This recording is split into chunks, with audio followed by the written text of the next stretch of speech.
I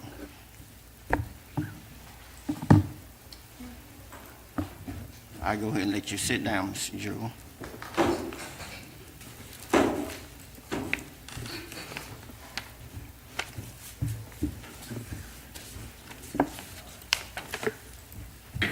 And today is Monday, May the 19th. It's a regular meeting for the Texas County Arkansas Board of Directors. And like I say, I go ahead and call the meeting to order. Would you do roll call? Director Jewell? Here. Director Smith? Here. Director Roberts? Here. Director Hollibish is absent. Director Brewer? Here. Mayor Brown is absent. Assistant Mayor Harris? Here. Okay, the invocation will be given by Director Danny Jewell. Then after that, the Pledge of Allegiance will be led by TW Executive Director Gary Smith. We rise for the invitation. If you would bow your heads, please. Dear Lord, we thank you for this wonderful but cloudy day you've given us. And we ask that you guide us in our discussions and deliberations and decisions we make here tonight. We also ask that you reach out and touch all those in need of your divine assistance. These things we pray. Amen. Amen. I pledge allegiance to the flag of the United States of America and to the republic for which it stands, one nation, under God, indivisible, with liberty and justice for all.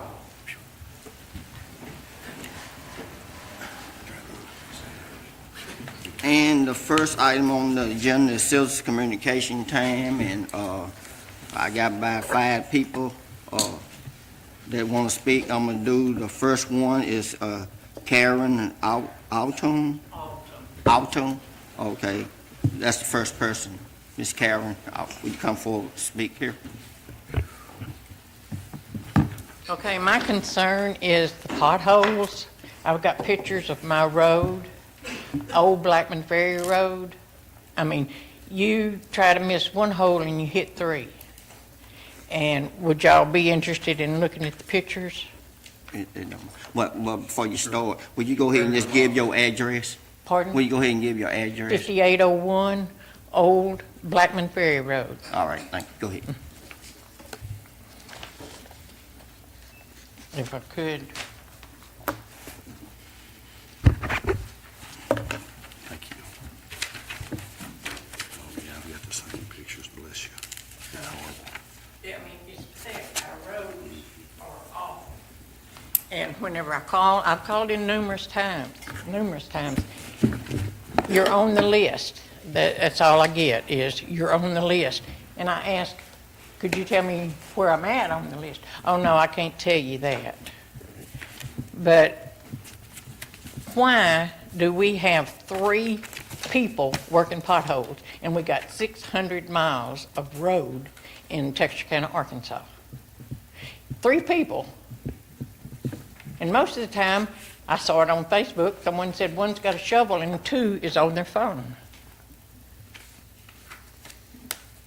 So, how can 3 people fix all of these potholes?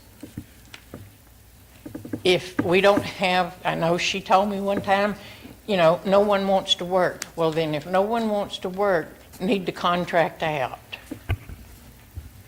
Because back in the 80s, my sister and I, we tried to get, I'm on the very end of Old Blackman Ferry Road, before you get up to Blackman Ferry Road. We wanted to close the road. And they said no, that we could not do that because it was an official mail route. I mean, I'd rather have a dirt road than what I've got now. I mean, when is it going to be fixed? Has anybody got any answers? Ma'am, when everybody get through speaking, I was gonna make some comments about that, so I would later on. Okay, All all right. Thank you. All right, thank you. Next person is Chris Owens.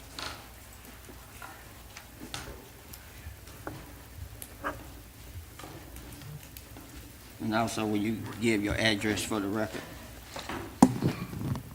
My name is Chris Owens. I live at 3614 Garland Avenue here in the great city of Texarkana, Arkansas. And I'm back again with the same old thing, and that's violence in our city. We've got to do something because every day is a shooting going on in our city.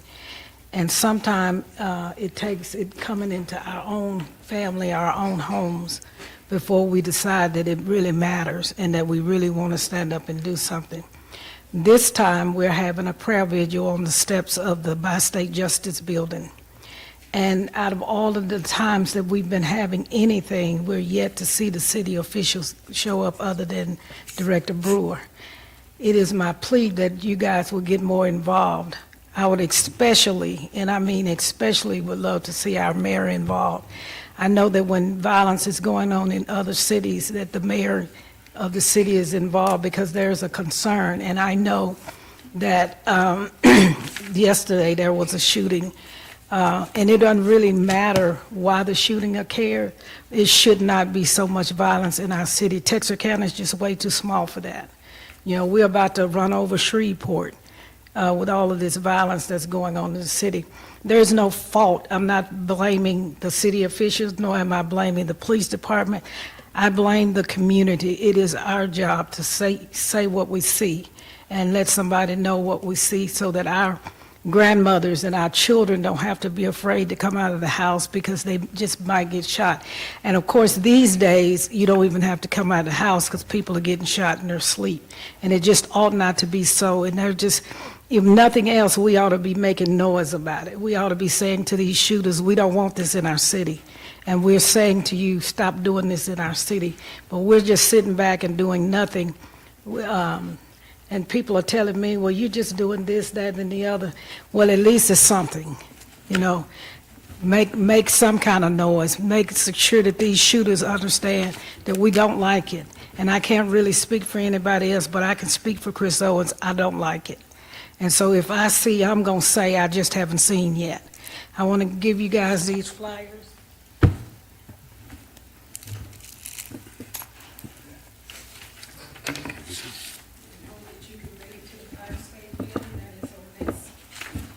Saturday at 10 o'clock in the morning.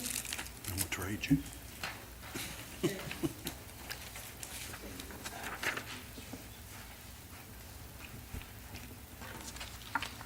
And all I want to say lastly is, did I give you one? Yes. All I want to say lastly is I hope to see you there. All right, thank you. The next person is from Red River Treatment Center, and it's like Jeffrey Frank and Laura Dixon.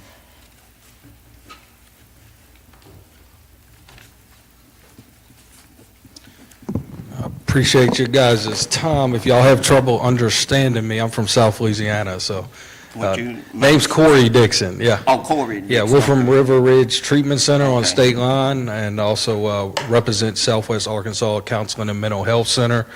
I've been there since December. I'm the new director there, so we don't want to get us confused with previous people that are no longer there. So we also have a new CEO and a new CFO.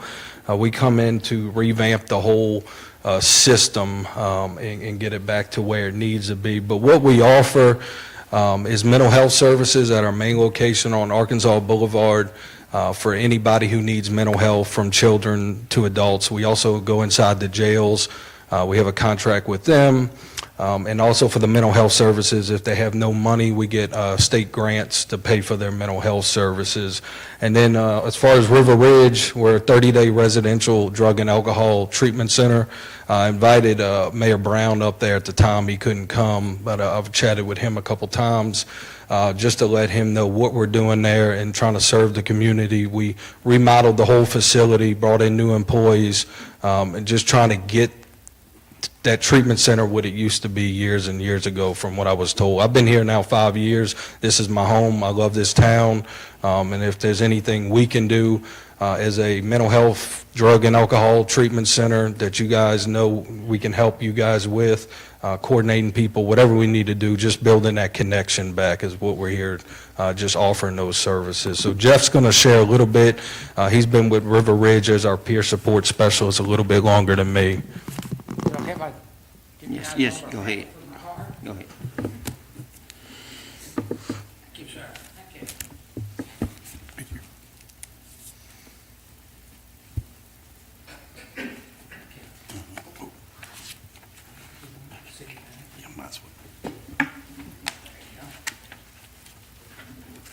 My name's Jeff Franklin. I'm a peer support specialist at River Ridge.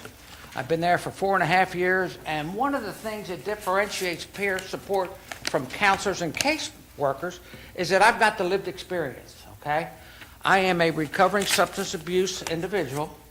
I have been clean for a number of years now.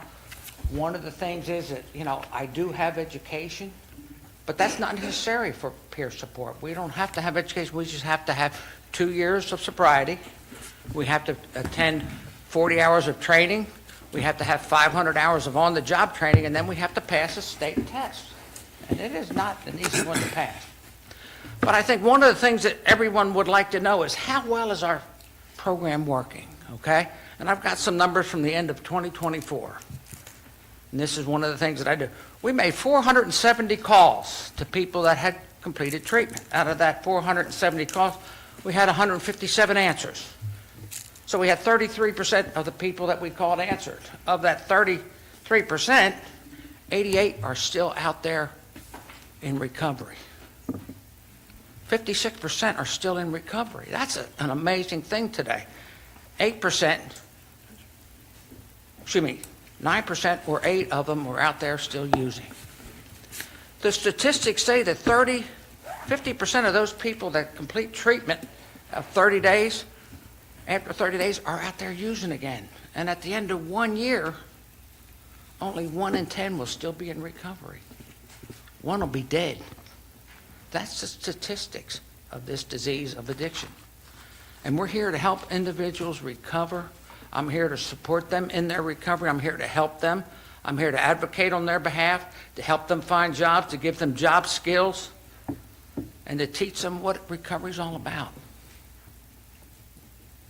And that's an amazing thing these days, because there's a lot of people in Texarkana, as well as the United States, that are out there using. But the one good thing is, last week on the news, they said that deaths from overdoses was down to 85,000 people. Down from 120,000 the year before, died from the disease of addiction from overdose that they know of. And one of the sad things is that our police force, our fire departments, our ambulance drivers all carry around 3 to 4 Narcan kits every night, every shift with them for people that overdose on opioids to bring them back to life. I have a question for you. How many beds do you, We got 18 right now. 11 men and 7 women beds. is that just for drug opioid? What about beds for mental health? So right now, we don't have any residential for mental health. It's just outpatient services for mental health. Is that something that you all may want to Yeah, look into in the future? it's part of the vision. Part of the vision is also to have a whole men's program and a women's separate, Okay. because right now they're co-ed together. But yeah, mental health, residential, it's just, it's getting the funding for it. All right. Because that's one of our biggest obstacles, as I ride with the police department from time to time. What we find out, a lot of the people in the community, they just need some mental health, and we don't have beds for that. And we're after a while, they're going right back into the same situation because we just don't have beds for the mental health. Yeah, you take them to the hospital, they release them a couple hours later back on the Exactly. streets. Yeah, it's something we're looking into. It's just the funding part, getting funding for it from the state. So that's something, you guys know where to get some funding. I'm all ears. Well, I want to motivate Yeah. you. I want to motivate you to continue to go down that road. Yeah. I did 25 years in the military, and a lot of the time when I was overseas, when we out there patrolling, you got the infantryman patrolling, and then we have PSYOPs rolling with us, because not every time we go to kick in doors that we need bullets. A lot of times it's our psychological officers that's taking care of the people that have mental health. And I would love to see that transition from what we're doing in the military to here to the civilian. Yeah. Because not every case requires bullets and shotgun blasts and all that. So I applaud you all if you will keep that on your table, and if you can, some type of way, because we need it here. We don't have the best here. Yeah, I had somebody call today needing a 30-day inpatient for mental health. I said, we don't do that. Little Rock's the closest that has a place that does that, Recovery Centers of Arkansas. Well, you all do know that. Yeah. Like, for example, when the Supreme Court Justice came down, I think it was last year, and we discussed that. And it's very, very serious. Yeah. You know, we're addressing, burglars, robbers, and all the other stuff. But the mental health, we've got to get past not putting that as a top priority. Yeah, I agree. Are y'all associated with the office that's on Arkansas Boulevard, or is it totally? Yeah, that's our main location. We're affiliate of them. Okay. Yeah, we got an office in Hope as well in DeQueen too. Okay. Thank All you. right. Yep. Hey, thank you for all you do. All right, appreciate y'all. Thank you. Time, appreciate you. Before you leave, did you give your address of the location you was referring to? My home address or No, just go ahead. the business address? The business. 7,000 North State Line Avenue. All right, thank you. Thank y'all. Appreciate the time. Okay, the next person is Lee Dale Roberts.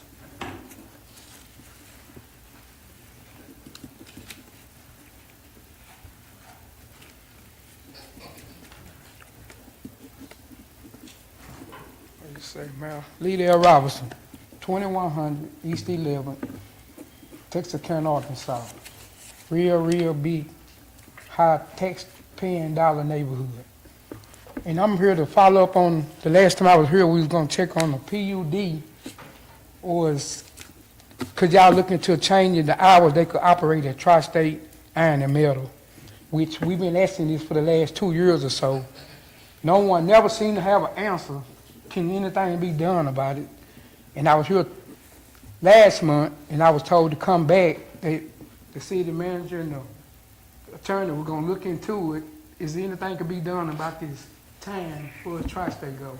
Yes, sir. In order for anything in that PUD to change, it has to be initiated with Tri-State. So that PUD was granted to Tri-State, and they would have to request the change if there was one. Quite naturally, they're not gonna request that they change the hours that y'all gave them, right? I But let's talk about the would imagine ordinance so. that y'all wrote out for tri-state. Do they have to not go by the ordinance neither, or do they supposed to go by the ordinance that y'all Yes, sir, absolutely. agreed to? So Yes, the sir, ordinance, I'm absolutely. sure, some of the simple thing was nothing above the fence line. That was part of the ordinance, I've been told. And as you can see, the stack of metal right now, probably about, 3-4 stories high right now. Okay. Stack of bricks about good 2 stories high. Everything over there is over the fence line. And it was a noise ordinance that y'all gave them, since they the one got it initiated. Y'all gave them a noise ordinance, right? Yes, sir. Are you aware that they not going by the noise ordinance? That no one can, they say they can't be forced to do it, but y'all gave them a noise ordinance that we have to live with in our neighborhood. They not abiding by the noise ordinance. So do we have to ask them, can we talk to y'all about that too? Which they already said. Our problem was with the city, but when we come to y'all, now you telling me to go back to Tri-State and beg them to give us a break before midnight.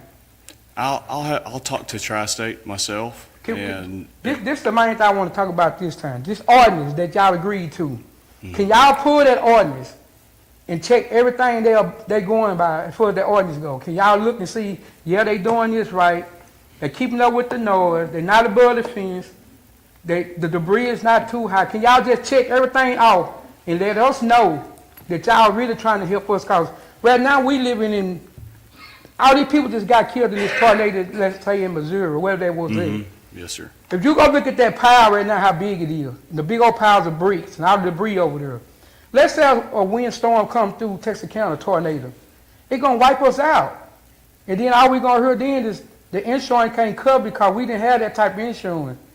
We'll do a GoFundMe for whoever might get killed with all this debris coming from Tri-State. Nobody's seen the curve. And y'all tell me every time I come up here, it's Tri-State this, Tri-State that. Tri-State don't run Texarkana, I know. This y'all job. Ain't nobody trying to help us. This y'all job to help us. We can't make Tri-State do nothing. We ain't got the money to go get a big lawyer to fight them. We thought the city attorney said justice was all. Give us some justice. Just show us y'all trying to do something. Take the ordinance out and show us that they going by everything on this ordinance. That's all we want to know. Mr. I'll Alton, leave it alone. I tell you what, how about this? I'll come see you this week. I'll bring the ordinance. We'll go No, through it. I thank you, Tyler, but I really don't want you to bring it to me. I want you to bring it before the board Okay. and let them know. I'm nothing That's fine. personal. No, that's fine. I want y'all to all know that they not abiding by this ordinance, like the noise ordinance, the debris ordinance, the road ordinance. You put the sign up. I thank you, Tyler. You put the sign up, said no trucks. But really, the sign is not going to help us down past where you put it, because when they turn it off East Main, that's where the hole is. That's where they turn our road up. That's where the ditch. It's right there. We can't block their access. The trucks have to be able to get into the driveway. We can't. Because we we can't block is in the a, access. what they said as a zone neighborhood, like, this company can be there, right? Yes, sir. So Couch Street, on the other side of the road over here, is not commercial, right? Right. I'm asking, I I'm just don't- asking, because I don't know. I That's don't not believe commercial so. where I stay on, not my side. The front on your side? Yeah, that's not I commercial. don't believe so. No, sir. So if this 18-wheeler turning off of East 9 onto Couch, and they sitting right in front of the building with the engine idling, I don't want to ask them, could they just cut the truck off? Why they sit there? Not move the truck, could you just cut it off while I walk up down the road? They said, no, we don't have to cut it off, because we're here doing business. So if this was sitting in your neighborhood and you had to walk up down the street and you got to breathe this diesel fume, would you want to live like that? No, I mean, sure, understand. nobody want to, but I'm not asking Tri-State to shut down. I'm asking the city who gave them all these rights to do what they can do, to look into the wrong that they doing. That's all I'm asking y'all. Look into what they doing wrong. So they ain't got to stop at 7 o'clock. They're going to go to midnight. They don't have to stop. Okay, we're going to agree with it. But look into all the wrong they doing. They got a whole pond over there I know that's messing up all the population over there for the store go. Smoke comes from over there every day. I know that's why the man down on the corner, I know that's why he's sick, because he breathing them fumes every day. You ride, somebody just come out and just look. Smoke just covering the neighborhood every day. They got, and I'm gonna let you go after this. They got a whole paper, which we had a paper plant. They turned it into a shop. At that shop, they sandblasting all through the day and all through the night. And it don't take common sense to know if you sandblasting something coming through the earth. We don't know what we breathing, and we can't get nobody to care about what we breathing. But I'm gonna keep pushing this till somebody gonna care sooner or later. Somebody gonna hear me, and somebody gonna get involved, and we gonna get something done. And I like to get the city involved and get y'all to just try to help us do something. Show us y'all trying to do something. I'll prepare a document for the board that has each of the guidelines in there. I'm not familiar with the one above the fence line, but I'll check that out. I'll look into it. The whole ordinance period alone, just check it out. Absolutely. and- And but- we have done that. Before I go, you telling me just because the city told them that they can do certain things, it can't be changed because the city said it. So whatever y'all say to whoever in this town, once y'all say it, that's in stone. It can't be changed. That's what you're telling me. The Tri-State would have to Now, initiate I'm talking the whole Texas County. If anything wrote in stone that y'all gave approval to, it can't be changed once y'all approve it, right? That's what you're saying. I can't say that, no, that's not necessarily true Yeah. for everything. For this particular instance, for a zoning request, which a PUD is a zoning request, that has to be initiated from that property owner. And I know you wasn't in that position when they did it, but do you think anybody was thinking about the amount of this when they gave them permission to crush cars at midnight? Do you think they were thinking about our neighborhood? Go ahead and answer that question there, but Mr. Lee, you went past your Yeah. 5 minutes. All right. I'll get that document prepared. Okay, the next person is Miss. Oh, go ahead. Who had a question? I thought Danny did, I'm sorry. I have one question. Okay. The noise, how was exceeding the noise limits established? They told us in the ordinance that the police department was supposed to go by, which the police department had see, I'm glad you brought that up. They come back out with the same meter to read the noise, rather than the last meeting, right? The chief sent them out. One time I seen that police officer, he said, we'll be here for about 2 weeks. I seen him one time. It's still the same thing. They can't operate under that order. So I guess since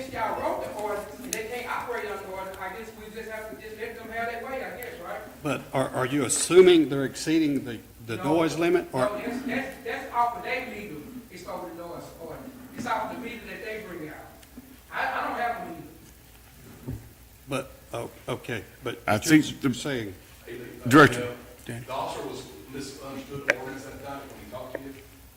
They were below the sound level, Yeah. so they were within compliance of the ordinance. That night, you say, right? And like I told them then, they not crushing. It ain't no noise if you not crushing. They wasn't crushing, I told them then. But then he, since you say that, have you been back out since? I have to check, I did not know. But he said we're gonna be up for 2 weeks in a row. We see him one time, I see him. One thing about it, I don't go nowhere. I'm at work, and I hardly ever get to sleep. I don't go nowhere. Yes. but One time, What he- has it been established while they're crushing yes. that it exceeds it? Have you been? Director Jewell, The night they came out, it did not. No, he asked, have it been established? I can take care of this real quick. Okay. We purchased a new meter, and we went out for a straight week and monitored the sound levels morning, midday, and during the evening. And we specifically got one that would record that data, so it's all on a chip. I haven't reviewed that yet, but I'm supposed to get that chip tomorrow and review all of that data. But while they were crushing? It was taken 3 different times during the day. I can't tell you whether it's while they're crushing or not. I'll have to speak to Tri-State and see when their normal crushing operations are. But we could go to the effort to establish what the noise level is during the crushing operations, right? Certainly, yeah. Yeah, I think that's something that we can, Liddell, when Yeah. you say crushing, are you talking about when the shredder is running, or what in regards are you talking about crushing? Let's don't say crushing, let's just say make it noise, because I know what you're finna say, we doing this mill, we doing that mill. We ain't talking about the noise, I don't care if you crushing a can, we talking about the noise that we heard in our house. And I know you finna say, well, before 7 o'clock, we crush cars, after that we do fine mill, I know what you say, you finna say y'all crushing. But the noise is the noise, no matter what you crushing, it's the noise. And if I can get y'all to agree, I'm gonna bring a video to the next meeting, and I'm gonna let y'all listen to what they're doing. well, I think we're all interested Okay, in your, I tried twice, and 2 times they said they couldn't get the show, but I will bring but it. we've got to establish that their Tri-State is exceeding that limit, and Okay, I will bring the video. Lee Dale, Yes. can you bring it like a few days ahead of time so Heather or, so they can make sure that it works, that way they're not trying to fix it up here? All right. Okay, well, we need to move on to the next person. I'm assuming Miss Brenda Berscie. When you state your name, I'm quite sure I messed it up. Good evening. Yeah. My name is Brenda Berscie. I reside at 3720 County Avenue. I just pulled that out. My fate dictates to me that I should come before you to express the injustice that I feel that you have imposed on our minority neighborhood by allowing a C3 minority neighborhood with a C3 open display zoning in a residential area. First, I want to thank the council members that supported my efforts to deny this rezoning by their vote, and the members that expressed verbally that they recognized my concern. I am thankful that presently we live in a city and a country that allows us to voice a feeling of injustice. I am here to go on public records to express my disappointment in the city council decision. I reevaluated the process and questioned what I could have said different or to have a different outcome. I did not exaggerate on any of my information or my evidence and facts that were legitimate. Did I lie when I said that this area was a city gateway? No, but this council voted not to observe it. The state law says that cities should amend their strategic plan first before violating it or circumventing the vision. Did I lie when I said that this was not a retail business? No, but this planning board, planning commission, city manager, and city council redefined the word. State law states retailing is selling products. Did I lie when I said Mr. Duffer did not own Tri-State Motor? No, but this city administration and council ignored it. In retrospect, this decision was made specifically for Mr. Duffer, and nothing I could have said would have changed the outcome. I feel vindicated in standing in my truth. What I feel that has been done is in violation of the city truth, the city bylaws and ordinance, and the rule of law. They say justice is blind because decisions and actions are determined on the truth, the facts, and the rule of law. Because when justice takes off that blindfold, man's mortal conscience and sinfulness enters. Prejudice, bias, indifference, power, pride, and ego. When people don't speak out on the injustices, when people don't speak out truth to power, we fail our responsibility to hold those in power responsible for their actions. My defense was not only my personal concern, but providing you with the facts of how this rezoning violated the city's vision and bylaws. It is very disheartening as we still live in a country that people in power misuse and ignore the plight of disenfranchised and marginalized people. Past history has shown how urban renewal, interstate highways, and environmental zoning has undermined the marginalized and minority communities. This city's actions on this issue continues this same injustices. The city administration, council, have made statements indicating that you have concern and respect for the minority communities. But I want to make a statement on what I think that your failure as representatives of this city and all of its minority citizens. The city and council have the responsibility to oversee the health, the safety, and the welfare of all citizens, addressing their concern and advocating for their interests within the rule of law. I was told by individuals when this ordeal started this was a losing battle. Did not see that Mr. Duffer had already begun work on the site, indicating someone in power had told him that he would not have no problem in getting the majority neighborhood rezoned. But I held on to the belief that this city, this planning commission, and this city council would not make a decision without listening to the facts presented. That the city planning board and council would observe and uphold the rule of law, the ordinance, and visions of the city. I was trusting that the city planning board, the commission, the manager, the city mayor, and council members would be unbiased.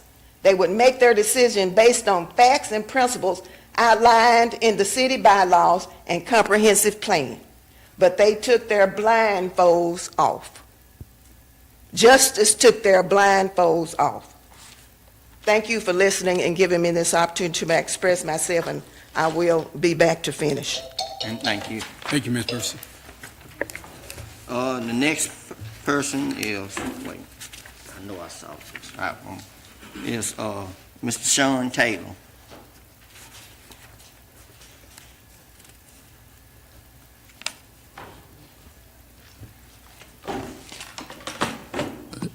Sean Taylor. I reside at 414 East Side Drive.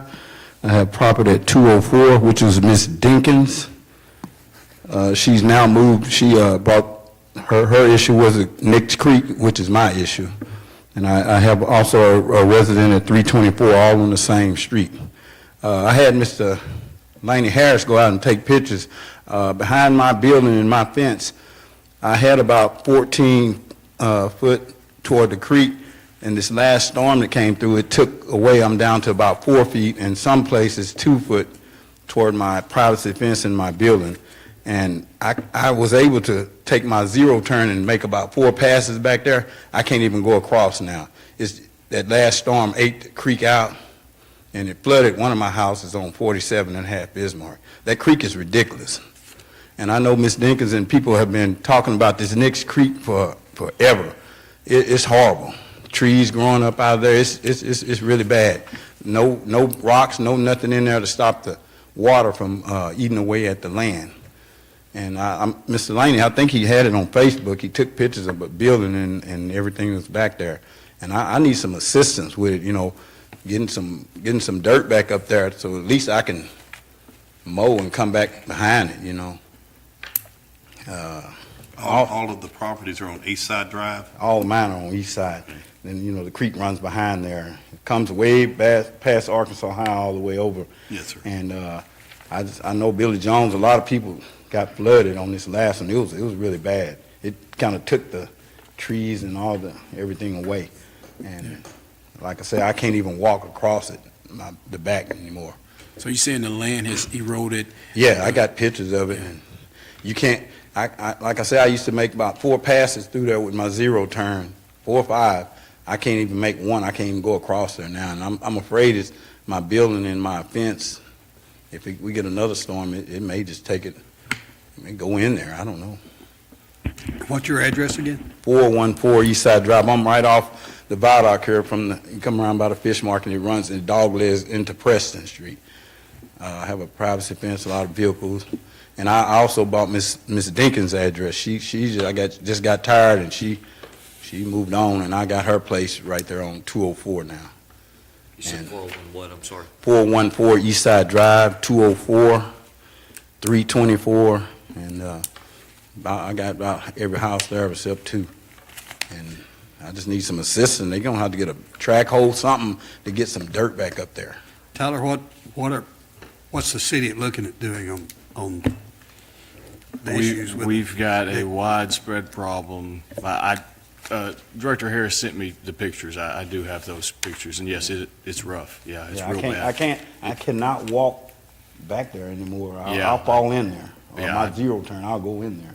Oh, yeah, I would imagine so. Yeah. The issue is we've got this problem all up and down the creek. And you're talking about tens and or probably greater than $20 million to fix every bit of it. We do have a project this year to address some of it. It's with the Army Corps of Engineers right now in the permitting process. But it's still only going to take care of a small amount. And I'll have to go back and look at the plans and see what all it entails. But we will take a look at it and see if we can't make something happen with this project. I'll be even willing to buy some dirt if they can just get a track hole and get me some land back up there, and we get some rocks up there or something. Where the park is down Yeah. there on Crest, Yeah. is that? Directly behind that. Okay, so that's where the problem is coming Yeah, in for you. because see, when they put the new bridge and everything, they did that, and they put rocks right there until you get to my property, and the rocks stopped. It didn't eat that away, it ate my part So the away. rocks have held. Oh, yeah, it held. And I didn't have this quite on my document, but I want to mention it. Down through East Side Drive, I don't know if you come through there very much, but I mow the right-of-way on both sides from my house all the way up to the viaduct on both sides. And I'd like a little assistance with that. If they could just give me a little gas money, I don't mind mowing it. I've been doing it for years. Just some gas money or something. But we're trying to keep our part looking good. They say we're responsible for so much of the right-of-way outside our house, so I just go the whole way. Well, I know I don't mind that, but You're a very nice man, I know that. Yes. I've dealt with you for, seems like a couple of years. Yeah, Nice Miss guy. Dinkins gave up on it. She moved. I bought her place, but we've been over there most of our lives. But we, just need a little help, just something, But that, if you could just ever get over there and come by my property, you'll see you can't walk back there anymore. Yes, sir, Mr. Taylor, we know exactly where you're located, so if you will, just make contact with Tyler so he... Tyler, Okay. from an engineering standpoint, is there a Band-Aid to keep from getting worse? I know the solution is expensive, but to prevent further erosion, getting into the fence, behind the fence, taking the fence. If you try to build that slope back, in order to properly build the slope back, you're going to have to take it back probably, how deep is that bank, Mr. Taylor? Probably 20 foot? Oh, it's 20 or pretty 30. deep. I would say at least 15 So down.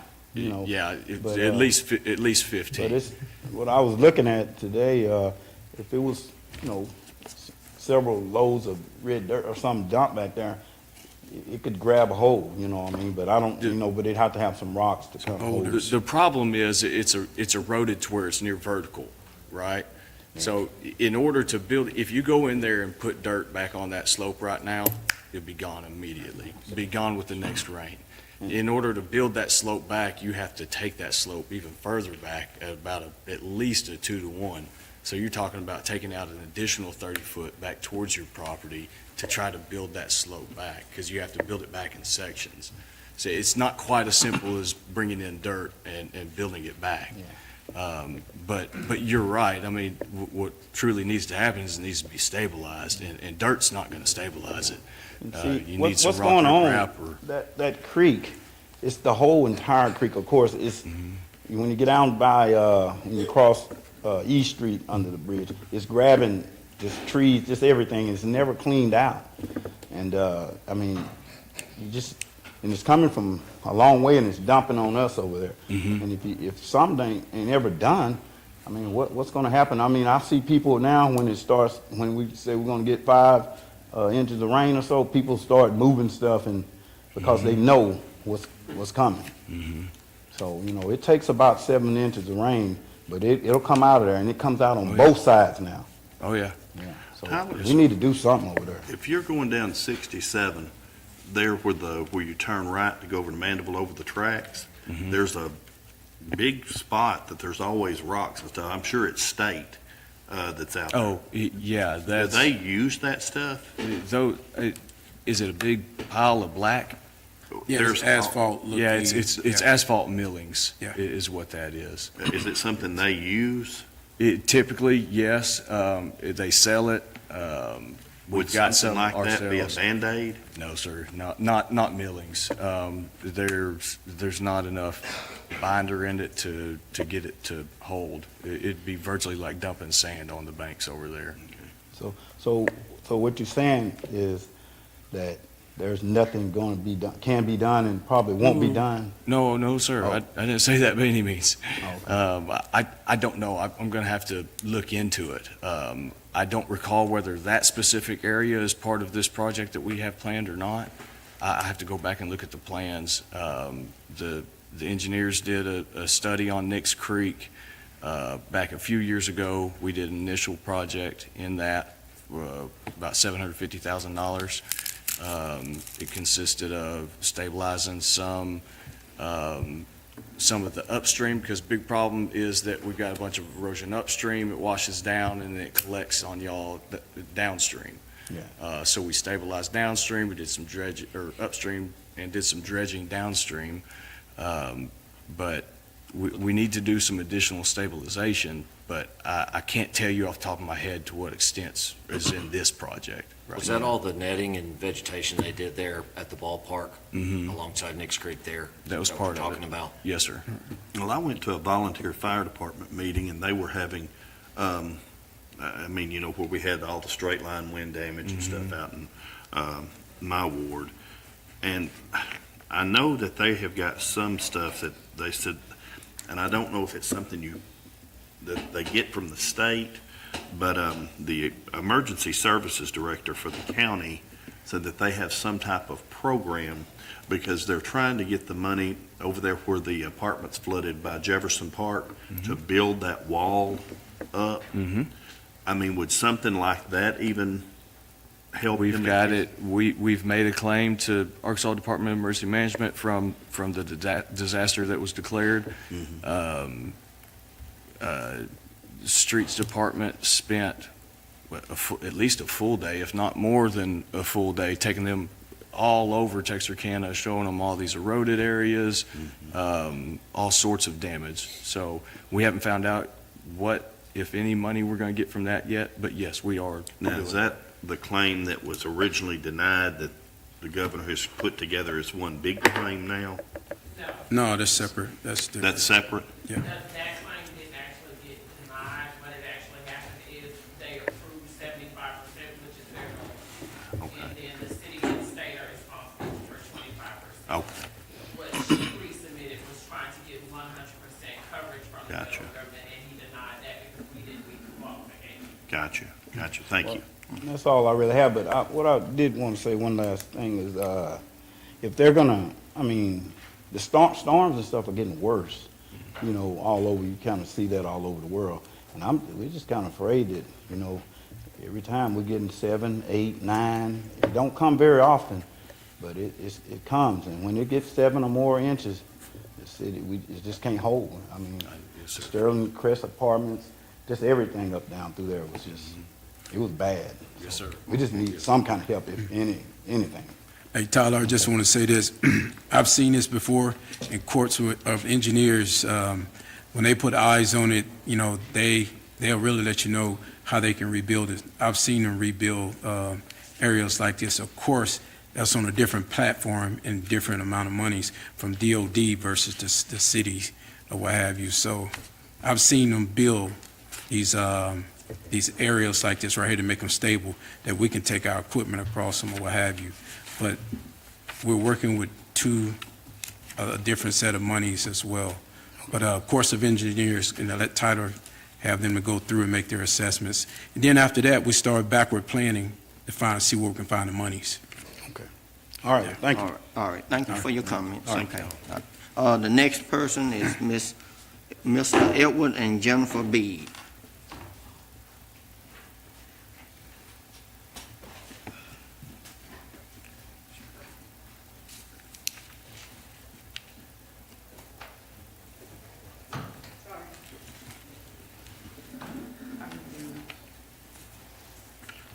How you doing? All right, when you give your Good address. evening.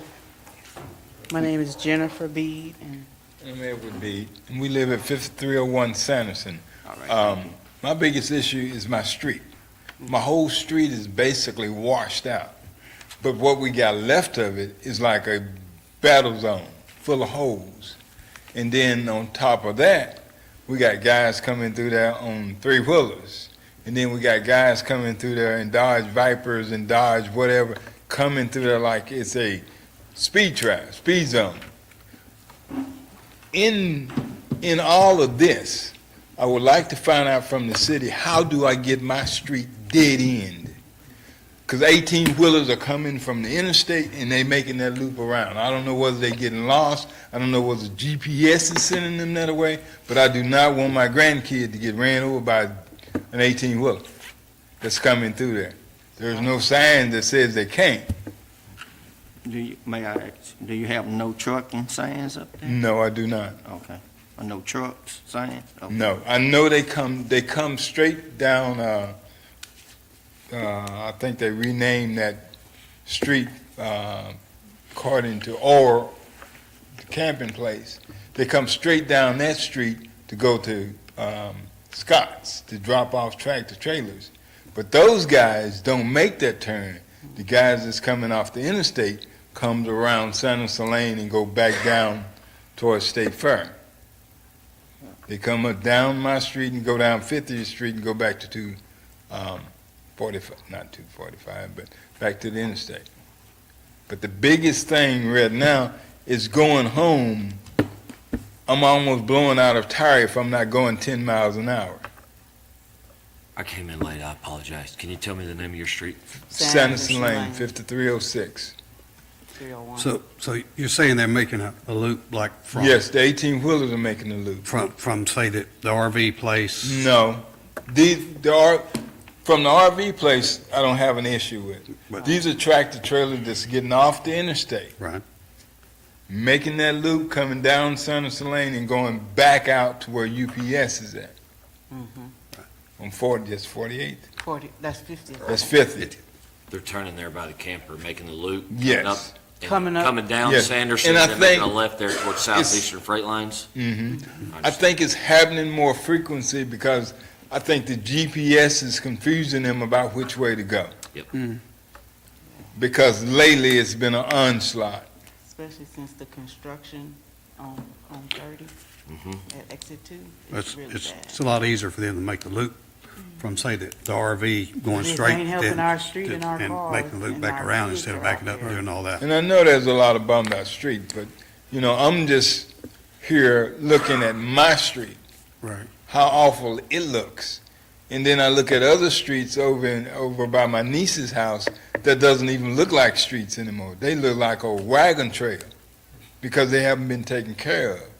You got grass growing up on the side, so the water has nowhere to go except for down the middle of the street. If we don't take care of the waterways, the water's got to go somewhere, and the easiest way to go is down the street. Now, you said, you're talking semis, right? Big Yes. trucks. Is that right? Yes. Tyler, can the semis be restricted on Sanderson there for that? More than likely, yes. Mr. Beatty, we'll take a look at it and see if we can't get some no truck signs. I'm sorry? Camping. Yes, ma'am. Yeah. I know exactly where y'all are. Yep. But I still would like to have my street dead end because that'll stop them idiots from coming down my street going 70, 80 miles an hour because they won't have nowhere to go. Yeah, we'll take a look at it and see if we can't get some no truck signs up out there and try to get the truck traffic stopped. And Miss Sherry Potts.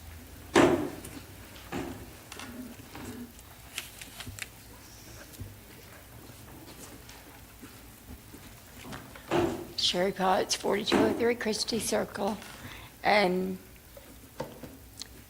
the 25th of March, SWEPCO came out and trimmed a bunch of trees, cut down a bunch of big trees, trimmed trees on County, Mimosa, East 42nd, Laurel. I'm sure they did other streets too.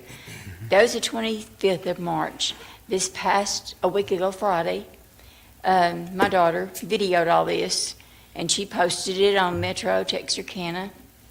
We called Mr. Brewer.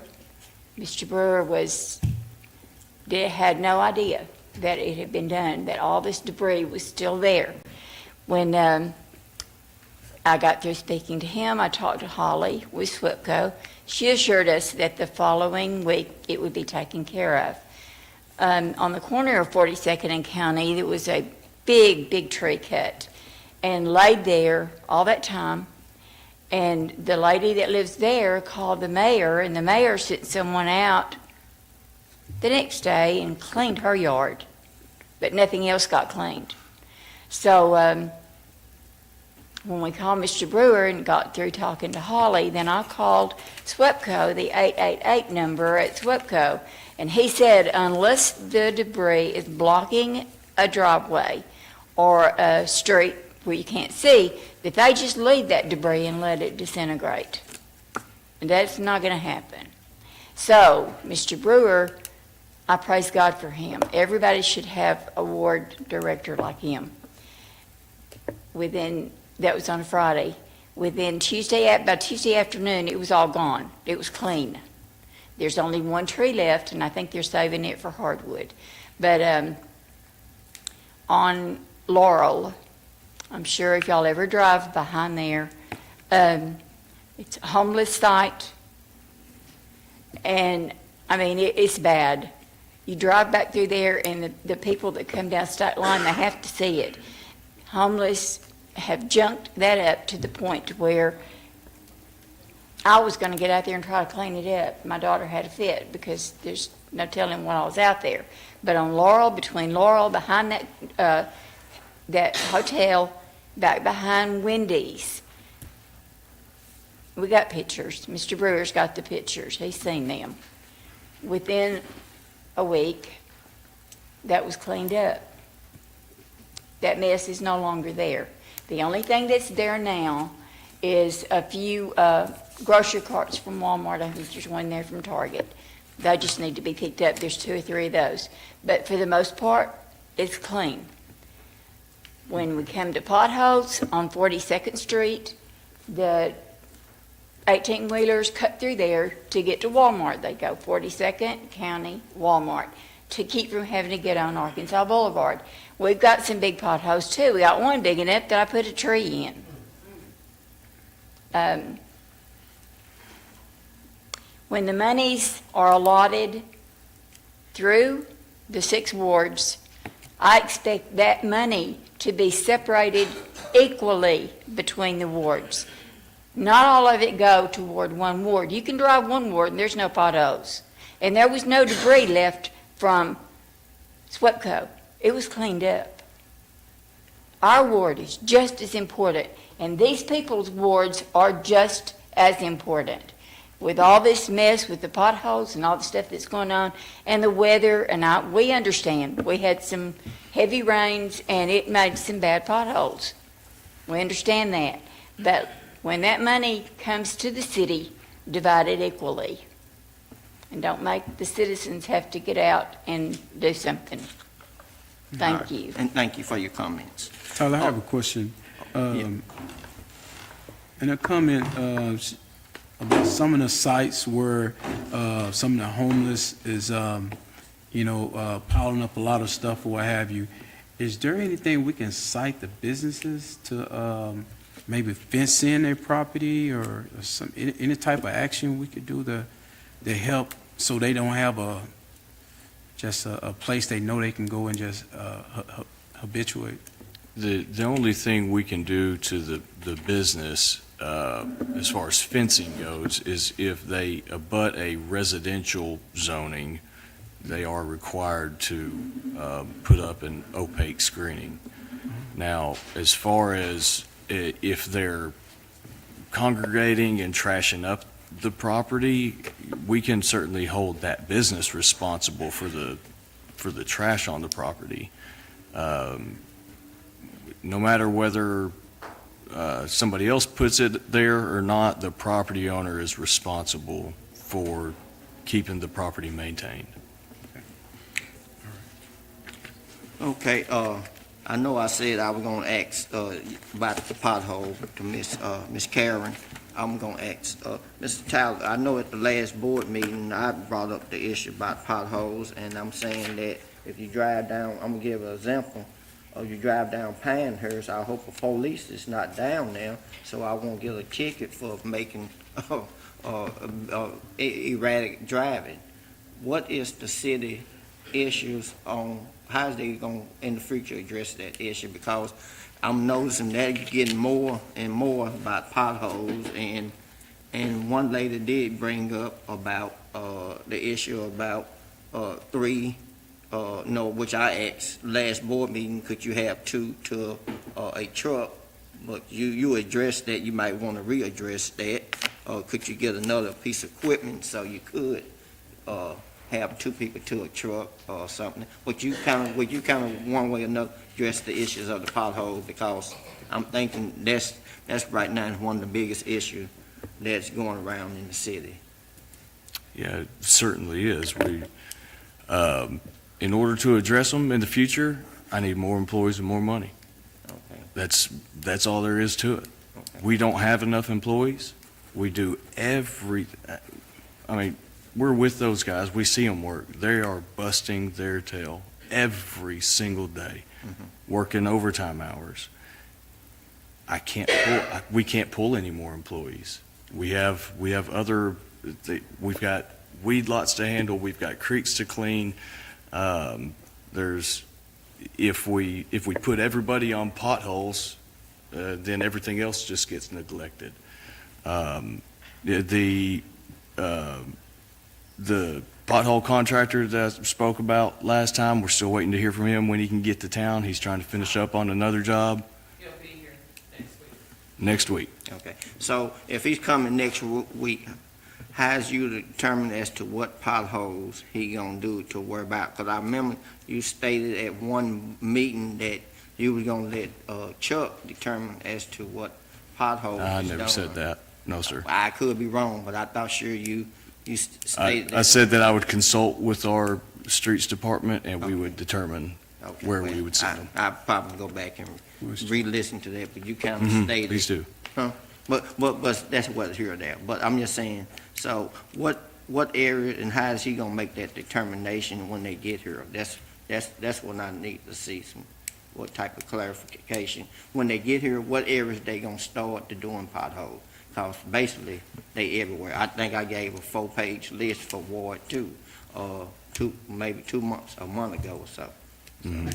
I don't know. I can't answer that right now. We're gonna have to make them as efficient as possible. So I don't want to send them back and forth across town. I need them to concentrate on an area, but I do not know what that area is just yet.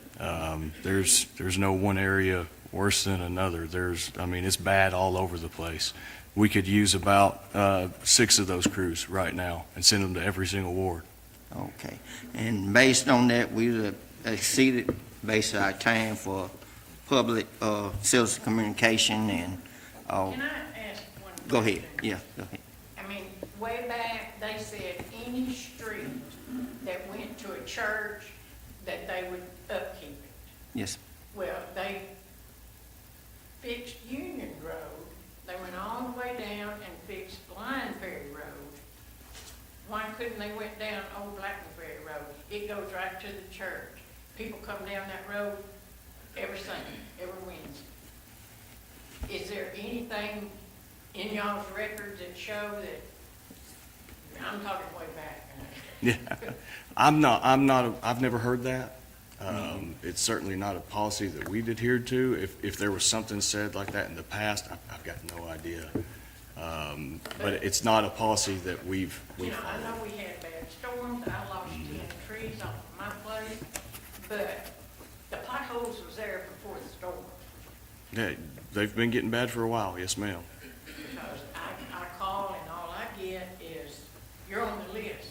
Well, ma'am, can you tell me where you're at on the list? No, I can't tell you that. Where are the guys at? Where are they It's- working at? Aren't we limited by equipment also? Hmm? We don't, is it? Yeah, one even if trailer? we had more employees, we don't have any more equipment. We don't to have the outfit equipment those to put more employees to fill it. employees towards it, correct? Yeah, in order to put another asphalt crew together, you're looking at about a $500,000 initial investment and then another probably $210,000 per year to keep them going. Down Euclid, I'm sorry? down Euclid Street, Mm-hmm. I mean, they resurfaced that. I drove down there coming up the hill. Mm-hmm. It's nice. Yes, You ma'am. know why that was resurfaced? Yes, ma'am. Because the police department's on it. No, ma'am. That was done before the police department was ever purchased that property. That project has been in the work for probably 5 years. And that was a state project. RDOT came in and did that project. Yes, Well, they need to come in and do some more of this. I agree. I couldn't agree more. Okay, but ma'am, that is, that 4-lane out there, it does hold some reservations because I have Fairview Elementary, Kilpatrick Elementary, North Heights, and I have a lot of pothole around my schools. So for me to see that out there, that 4-lane, nice and pretty, nobody's driving on it, you know, and my biggest concern is my egress and my regress routes for my fire and police, those municipalities that's in the city. And trust me, we want nothing more than for that type of pavement to be within the city, up around the schools. Yeah. Well, I mean, it's fine and good, but, I mean, to me, there's not that much traffic to justify a 4-lane. But- And all we want, I mean, my road's a one-way running thing. Just do it one way, you know? We do have a street study Start it coming out, up. but We do have a street study coming up, ma'am, and we're hoping to address a lot of these areas that have fallen through the gaps. I hope, because it makes Texarkana, Arkansas look bad. well, like I say, I need to go ahead and move, and I encourage and I enjoyed the conversation back with the citizen and the board. I think there need to be more happening, so, you know, you didn't bother me with your conversation. To me, I like that kind of interaction back with the board and the citizen. But I guess we need to move along, but the next item on the agenda is a proclamation declaring May the 18th through the 24th, 2025 as National Public Works Week. Thank you for coming. A Texarkana, Arkansas proclamation. The National Public Works Week, May 18th through May 24th, 2025. Whereas the public works service provided in our community and are an integral part of our citizen everyday life, and whereas the support and the understanding and the informal citizen is virtual and inefficiently operation of public works system and program such as water, sewage, streets and highway, public building, solid waste collection. And whereas the health, safety, and comfort of this community greatly depends on these facilities and service, and whereas the quality and the effectiveness of these facilities, as well as they plan, design, and construction, and virtually depend on the effort and the skills of public works employee, and whereas the efficiency and the quality and dedication personnel who staff public works department is materially influenced by the people attitude, the understanding of the importance of the work they perform. Now therefore be it resolved that I, Lane Harris, Assistant Mayor of the City of Texarkana, Arkansas, do recognize the week of May 18 through May 24, 2025 as National Public Works Week in the City of Texarkana, Arkansas, and urge our citizens, our civic organization, and acquaintance themselves with these issues involving in providing our public works, and recognize the contribution which public works employees make every day in our health, safety, comfort, and quality of life.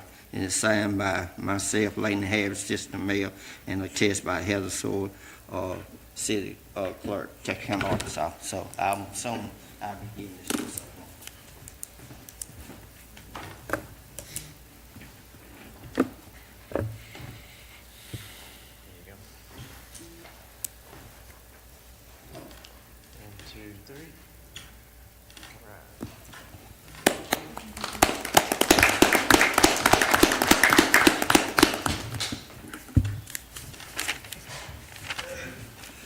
Moving along is the consent agenda, which it is 8 items, but I'm going to take item 7 off the consent agenda. But it's the first item, number 2, approval of the minutes of regular meeting May 5th, 2025.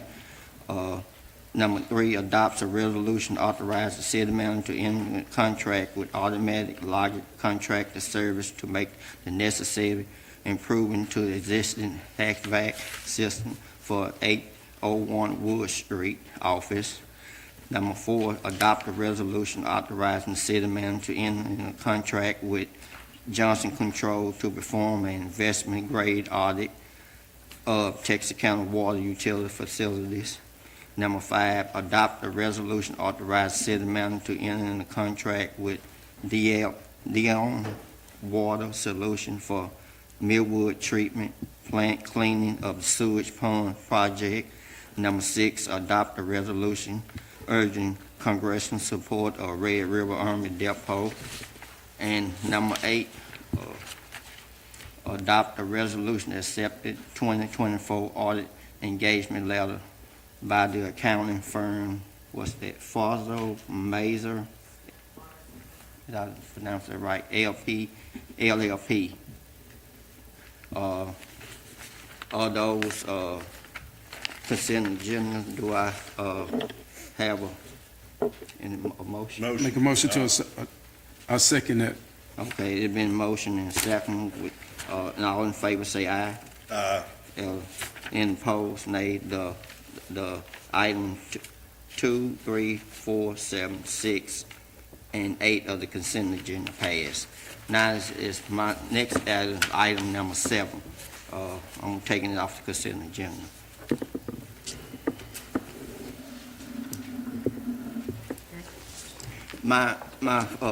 I guess one of my concern is I guess it's about a grant process that I'm assuming that you can tell me how did it get to that point, and what was selected and how was it selected? The items in the grant proposal. Well, Adam did a QR code survey that people that came to the rec center and all over the city, he posted it on Facebook. They filled out that survey, and the results from that survey, as well as the 2 public hearings that he held this year, that's how we came to the conclusions of the items in this agenda. Okay.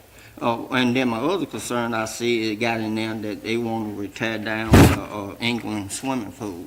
So my concern of that is that last year, I had requested the city to look forward with trying to put that on a historical marker and also trying to do some work to get that repaired, because I think I brought a video showing that you had children in the Grammar Park over there, pond over there swimming. And tell you some history about England Pool. It was named after, back in the, I think in the 50s, if I'm not mistaken, I could maybe the time, it was the 50s, 60s. It was named after James England. Now, it may not be his name, but he was a dentist, a black dentist back then that time, and I think he probably was the first doctor, and from what I was told, I don't know how true all this is, in Texarkana, Arkansas. And then also they named England Courts was also named after him. And my other thing is that, you know, could you even try to offer to have that, I know I had some people actually concerned, could they even try to buy the swimming pool area? You know, could the city sell them that pool and see what they can do to it? Because, and you can't say that the city has not never sold property. The old fire station on Ferguson Street, that used to be a place what the city have, and that was sold to a guy, really, it was sold for $5,000 to be honest with you know, that cheap. And then when you got children, you know, playing in ponds, and I know that that the city, you know, I know they probably want a good priority of the city, that pool there, but I'm gonna go back a little further up. The park that we have, the recreation center, now that did not come up under the city preview until 2013 or 2013 or 2014. I don't know about the date. And at the time, the mayor was Wayne Smith, that the Cranks wanted to get that to the city, so he took it upon himself to sign off and accept the rec center, and I don't think I can't recall if it ever came before. It did come before the board. Did it ever come before the board? But even though he had already signed off to agree to take it, but my point behind that is that you didn't get the city, didn't get the rec center until 2013 or 14. You had the swimming pool, England Pool, into the city, under the city curl, under city ownership since the 60s, I know for sure. And then you just want to tear it down, and I just think that you should take, for one thing, I'm requesting that it could be taken off the demolition list and see what could be done to it.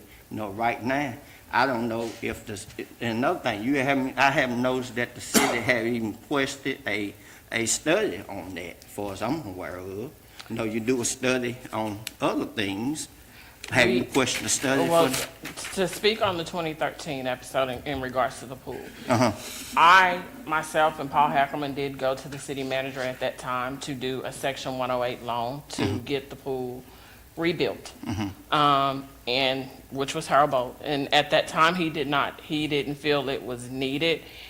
He wouldn't sign on it going before the board. He didn't want to, because the preliminary estimate to redo the pool was 1.2 just to rehab it, and then $2 million to go in and completely rebuild it.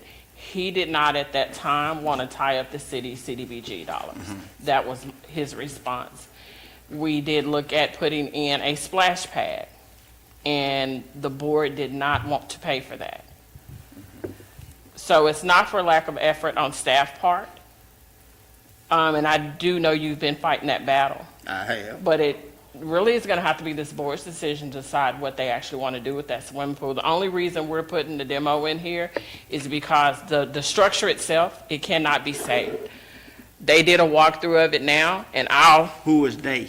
let Roger come up here and speak on it, Well, because I'm not a building official. But that's my thing. I had somebody else to go there and look at it, and I had, but the first thing is, I would like to see it taken off demolition list and to get something in concrete and see if the people out there, see what the community want to do with it, you know. And you can't say, and I'd have heard, and I just know in the past, you really took stuff off the demolition list. I think, Mr. Jewell, you had a house that was on the demolition list one time. It's not actually on the demolition list. Well, you got it listed in here. Because we were gonna replace it with a pavilion. Yeah. But we can remove it out of the grant if that's what the board wants. I just think that that y'all should have, you know, and I understand where it's located, and I think that may have a lot to do with the effort or the lack of effort that's being done right now with the swimming pool. That if it was in I'm just gonna point blank say it, if it was in another community, we probably wouldn't be discussing this issue. And see, it used to have a 6-foot fence around there, and then when they took the 6-foot fence from around there to I guess to fill in the pool, to me, you kind of left the door open for even more damage. And I asked Mr. Tyler not too long ago, the front door of that, why didn't you just seal the front door so you couldn't go in there and being vandalized or being whatever? And I think that, and not only so that I did ask to, like I said, and I did get a response as to why it couldn't be on well, I got a response, but I did request for it to be put on the historic register. But I know that if put on the historic register, the only thing you can get is something for the 50,000. outside of it. Yeah, You the won't get nothing on facade. the inside. But then I also hearing the governor, she'd have made this statement last year. She would like to see more pools in the community because 9 out of 10 of that, and I'm saying this too, and I think she mentioned that too when the governor made a statement, that a minority gonna have a better chance of drowning than a non-minority.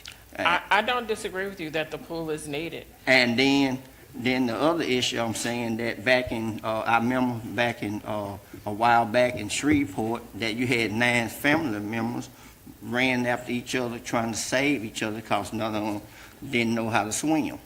And to me, I guess maybe I'm the main argument pastor because that's where I learned how to swim at the same place too. And I'm thinking just about a third or half of Texarkana learned how to swim.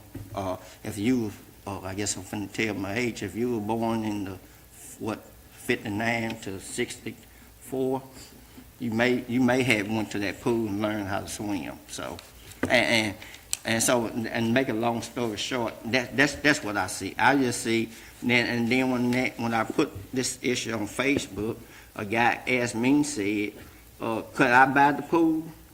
I said, I don't know. That's something that had to be brought up to the city.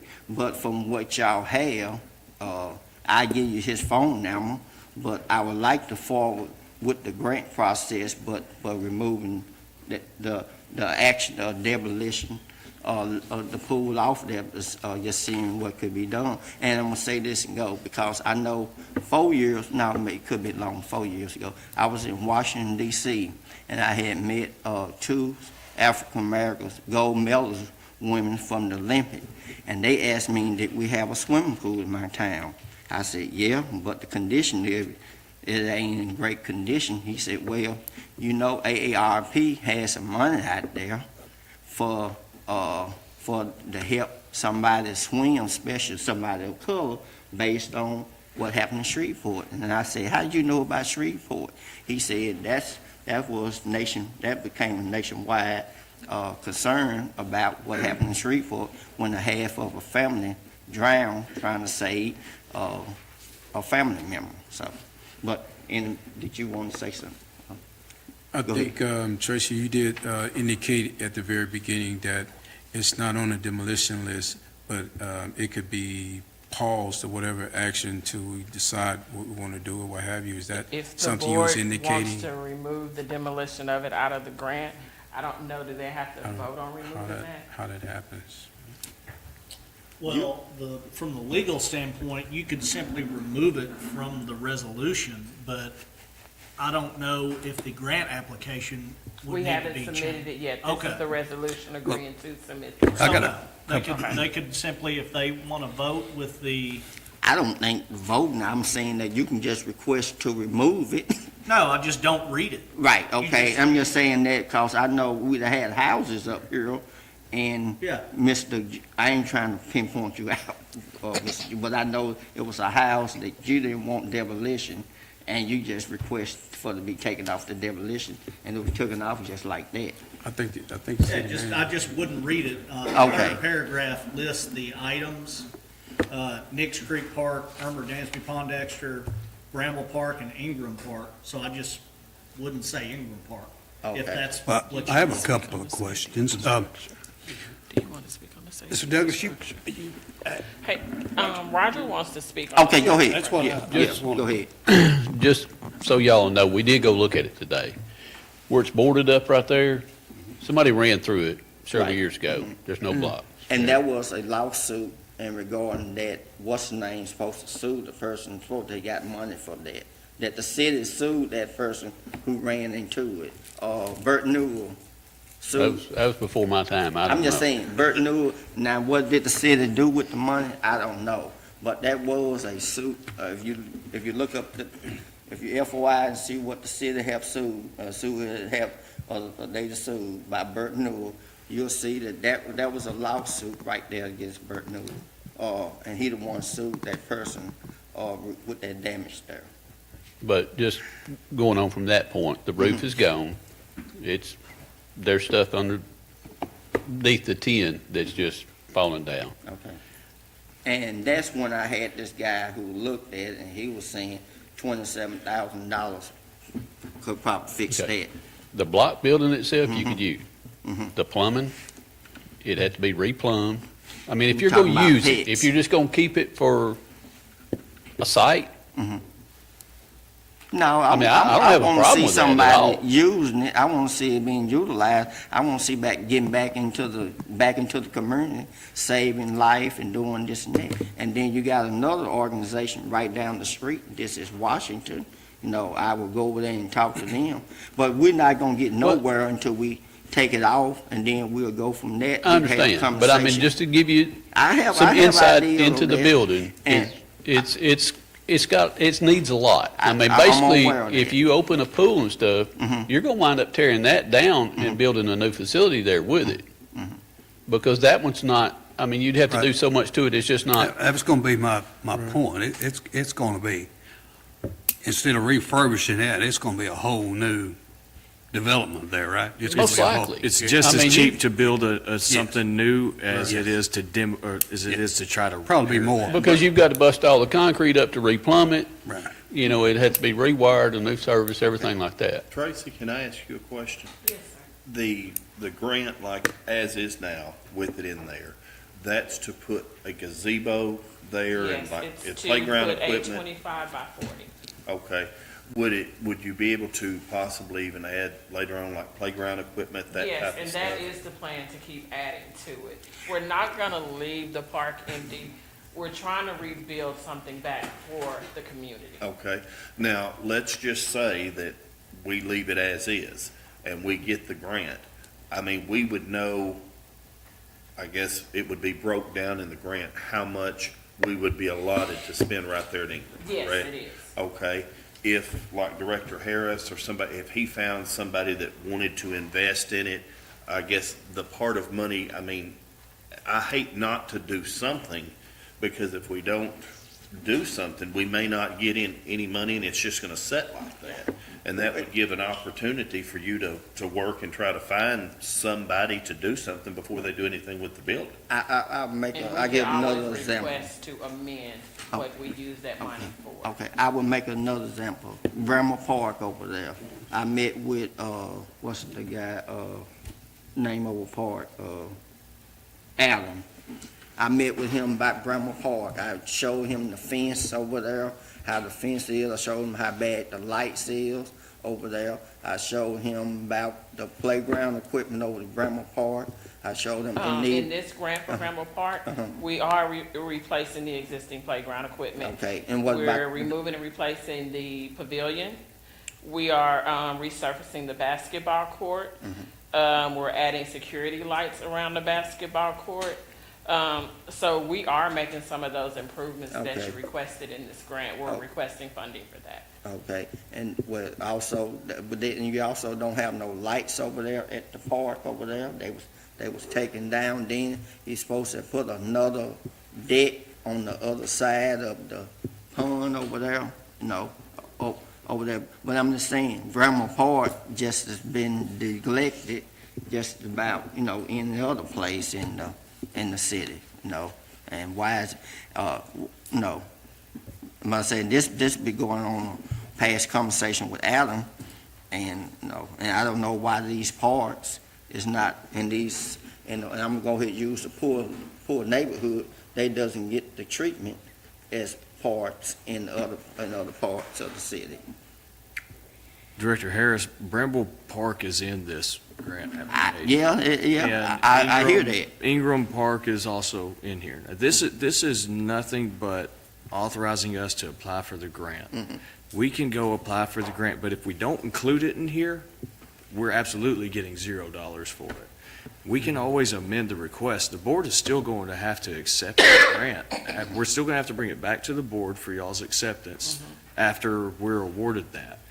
We can always amend the grant application.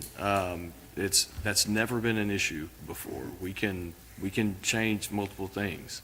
Okay. But I'm afraid if we remove Ingram or Bramble Park out of this. I ain't saying we're remove certainly Bramble not getting Park. any. I can see you remove England, but I just know how to, because when they said that they were gonna come back and put a fire station over there in the neighborhood in College Hill, back when they got rid of that one, we ain't heard nothing yet about a fire station back over in College Hill, and I know one ain't coming. I'm saying that the city can get up and promise something, but I've been up here long enough to know that most city promises go deaf ear, because when I talk about the fire station that was sold right there on Ferguson and Division, it was also stated that they were going to put another fire station back over in that area somewhere.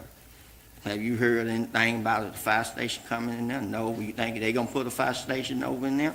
No. And I from my past experience on this board, that if that's gonna go deaf ear, and I don't see the city going. And I do know once they get towed down, you're not gonna put nothing else back in there. I'm quite sure aware of that. So no. And So this grant does have a gazebo going well, up. a gazebo, well, I'm gonna get to that issue too. You had something right there. You had something right there in front of there, right in front of where the swimming pool was at. And it was towed down, and you claimed you were gonna put that. But my thing is, where you gonna put the gazebo at? See, that's the $1 million question. In the place of the building that we're planning to Oh, do. well, no, see, that's, you can put that gazebo back in the same place where you had it at, where that concrete slab was at, and you don't have to touch that. The location of the pavilion is not included in this grant application. Yeah. We can move it wherever. There's no details to this. This can all be amended, but we're not going to get any money Right. if we don't include it in this grant.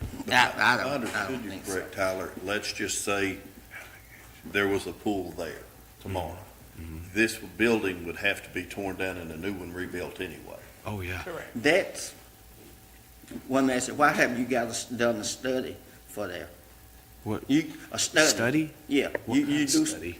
you do studies for everything else that you feel that you wanna do something. I don't with. need to do a study for this. I'm a Huh? professional engineer. I can walk in there and I can tell you Oh, that well, it's, well, that would get into another issue. Then why, if you just, okay, but I just know that if you do a study from this, but you do a study for just about everything else for something, you did a study for Nix Creek, but when you did a study for Nix Creek, you left the part down where Mr. Sean was at, you kinda left that out of the, where you No, left sir. Jones Creek out of the issue.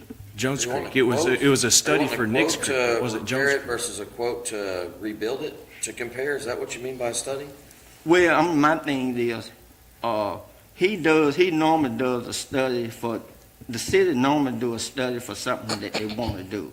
When something that they don't want to do, you normally have a business study. I've been here long enough to notice that a study is not being done. But a study may not even be an issue if you decide to just go ahead and just say, sell the property or give the property to someone else, and do that, because if the city, my thing is, if the city had the intention of doing some of this property for refixing that, I'm quite sure y'all would have been done that. You know? There's no need for a study here. Isn't the agenda item to apply for the grant? Yes. How we spend the money being refurbished or a rebuild is, We can always amend the grant. That would come back before the board anyway. Yes. the grant allows us to tear down and rebuild or to repair, correct? Not that. It's saying strictly For the gazebo. tear that down.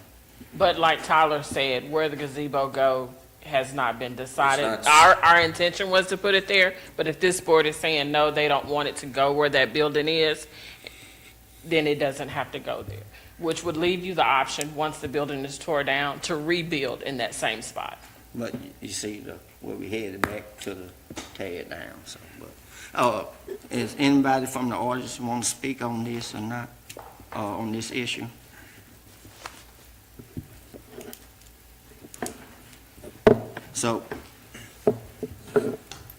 So what are you gonna do? You gonna leave it in there and take it out?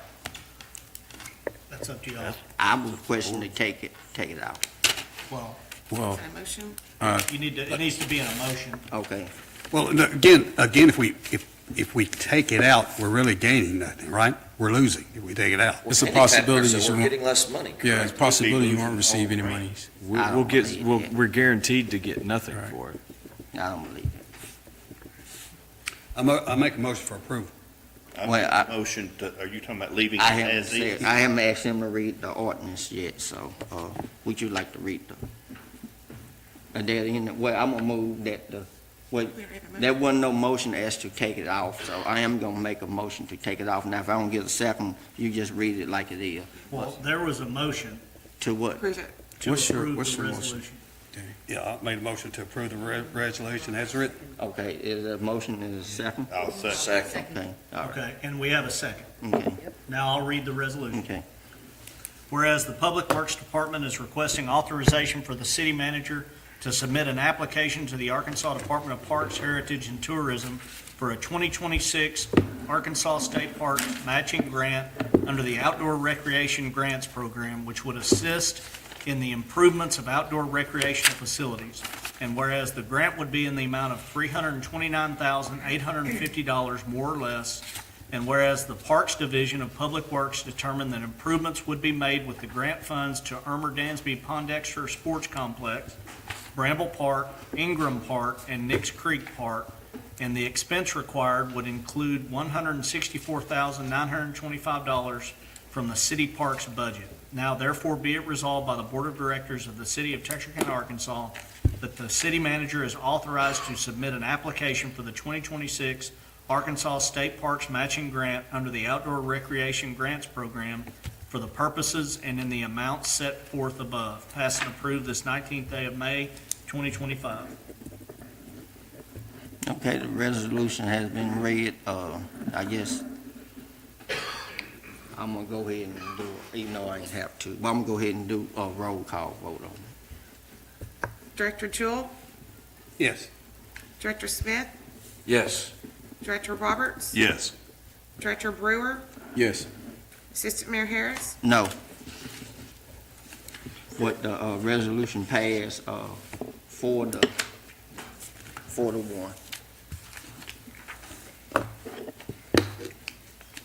Next item on the agenda is number 9, adoption ordinance authorizing city manager to enter into a construction contract with CNM and M Construction Enterprise LLC for East 9th Street and Jefferson traffic light restoration. Who's doing that, Ms. Tracy? Yes, sir. Okay. This is just simply to restore the light that got hit back in March. The insurance company has paid to get that light restored. This company is a sole source because they're familiar with our traffic lights and the synchronization of them. And there's, anybody have any questions or comments? No comment. Okay. And I'm gonna do mine a little different in the comments, question for the audience on this. If not, I don't have none of my information, I'm just doing it from this because for some reason y'all have this iPad done for some reason last year up here. I don't see May 5th, I don't see May 19 agenda on here, so I'm just doing it from this, so, I'm doing it from memory. But, okay, would you, if not, would you read the ordinance,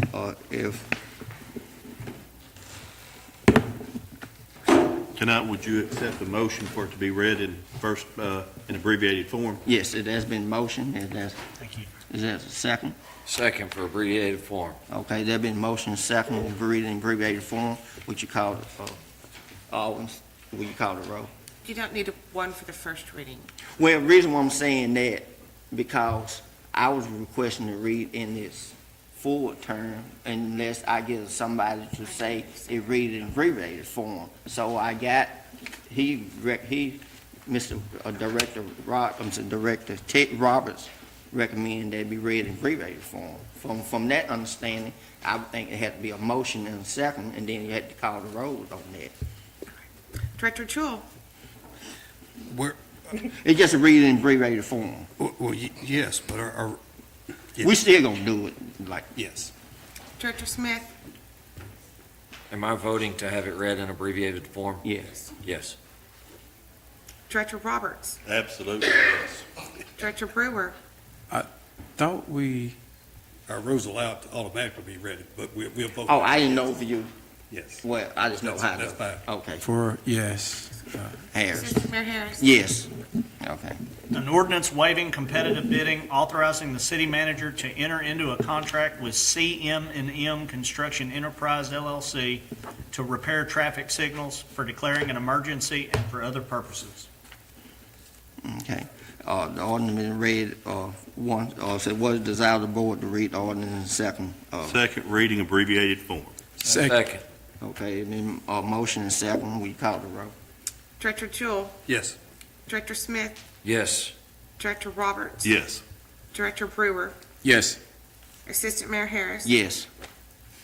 An Okay, ordinance- okay, go ahead. An ordinance waiving competitive bidding, authorizing the city manager to enter into a contract with CM&M Construction Enterprise LLC to repair traffic signals for declaring an emergency and for other purposes. Okay, the ordinance been read twice, is for its third and final reading, what is the direction of the board?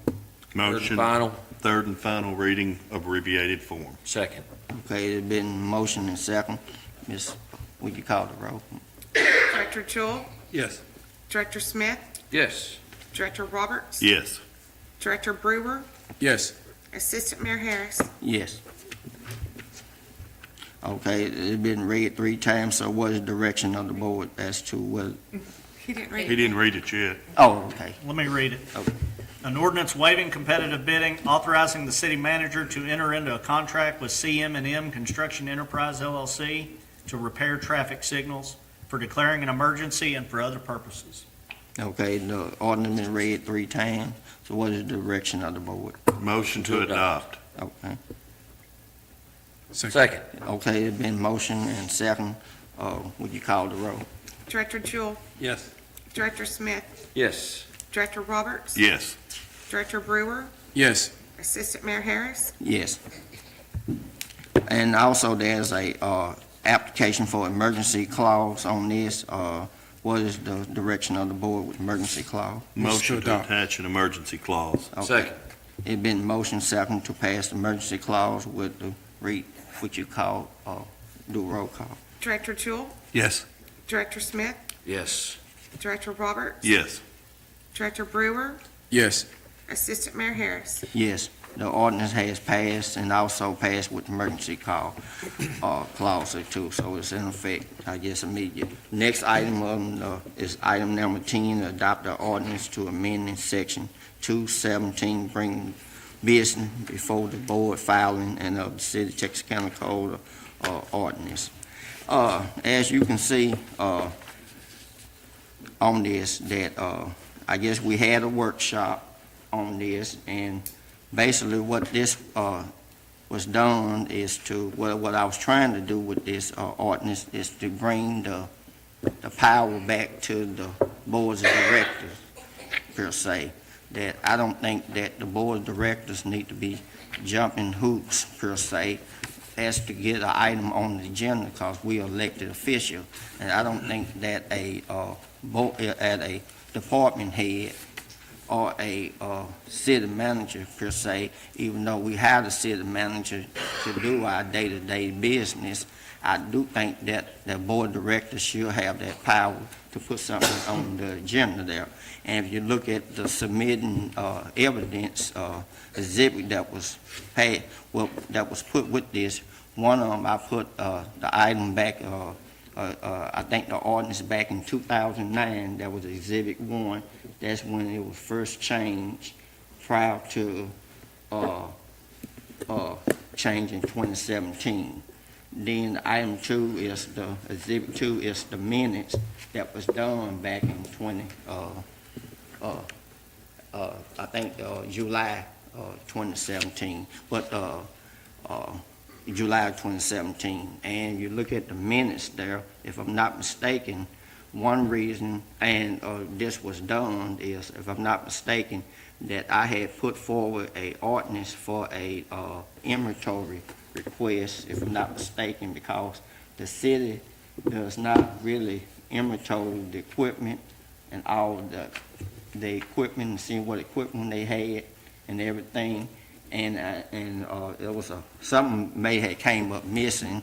I don't want to really get into that, but and that's the reason why an ordinance was put forward back in that. Then it was also the facility request ordinance was put up too prior to the board changing this, because we were having a program downtown, and I was trying to put in there that nobody need to be, when they go into an event downtown, they don't need to have no exotic animal like a boa constrictor wrapped around her, running around downtown at a city event. So I had put in an ordinance that you should not bring exotic animals at a city event downtown, all that, but the board said no on that. And so then later on, the sitting board member, they passed an ordinance that basically saying that if a board member bring forth an item on the agenda, if it didn't pass, if the city manager said no, he had to go and get another board member to say yes, so he'd be able to put it on the agenda. And so, and then was another coming later that there was an employee at the time that came city manager. I gonna say his name, Kenny Houston, and he became city manager at the time. And so, and then, and I see the common denominator here. We have a former employee that became city manager. And when I tried to put something on the agenda, he basically told me no, and so, and that's what we at this today. And I know that Mr. Jewell maybe had the same issue somewhere down the line. That's why we had the workshop, and that's all it's doing now. And you also, if you look at what is before y'all tonight, you'll see that there's about 3 different divisions. One is that when a person that's not not the city manager or department head puts something on the agenda, he got to send a copy of that by emails to the department head. Before, that was not on the current regulation. He had to just maybe which I was doing, I was just sending it to the clerk. But now it said that you got to put that, you can email it, or you can take it to the department head secretary, and that would satisfy that rule there. The next item, if I'm not mistaken, was put in now, which I have not denied. The staff still can say yes or no, which that's not the issue on there, that the staff can say whether they agree with the agenda item that a board member put on there. And you notice it also is strictly the director. It didn't say nothing about the mayor or assistant mayor. It's basically just single out the director as to what he can put on the agenda. And then what also was added in by the city attorney, that he, if it's not legally found or sounded for doing something that's not within legally, then it could not be put on the agenda anyway. So the city attorney would also have the power to make that determination as to if somebody puts something on the agenda, that he cannot do it if it's not legally thing. But and I also added a clause in there that you will see on there that the city attorney also would have to show with a document, either by attorney general opinion, state law, or case law, saying that he gonna have to also show that to the person that putting that item on the agenda as to why he could not put that item on the agenda. So that's basically where we at now, and that's basically what the ordinance saying now. It's changing. It's changing where a board person can put something on the agenda, but yet it's also that you got to send that item that you're putting on the agenda, you got to send it to the department head by way of email, or you would have to give it to their secretary. So that was nowhere in there, and I suggested added that in there. And like I said before, the city, the department head still can say yes or no on it, which that's not an issue, you know. And then the city attorney, we're gonna have basically to say so, because he said that he don't want us up here voting on something that wasn't legally sound in the first place, which that's not the issue. So now, if I'm saying anything wrong, the city, and y'all know that the city manager don't want this on here, so that's Tyler Richard, he don't want this on here, so. I have never said that. I don't think he really cares if it's on here or not. I just, from my seat, the few words that I have on it is, I think there's a lot of work that goes on behind the scenes in order to get an item on the agenda, to prepare everything for it to be reviewed and discussed. I think we have a check and balance system in place currently the way that it is.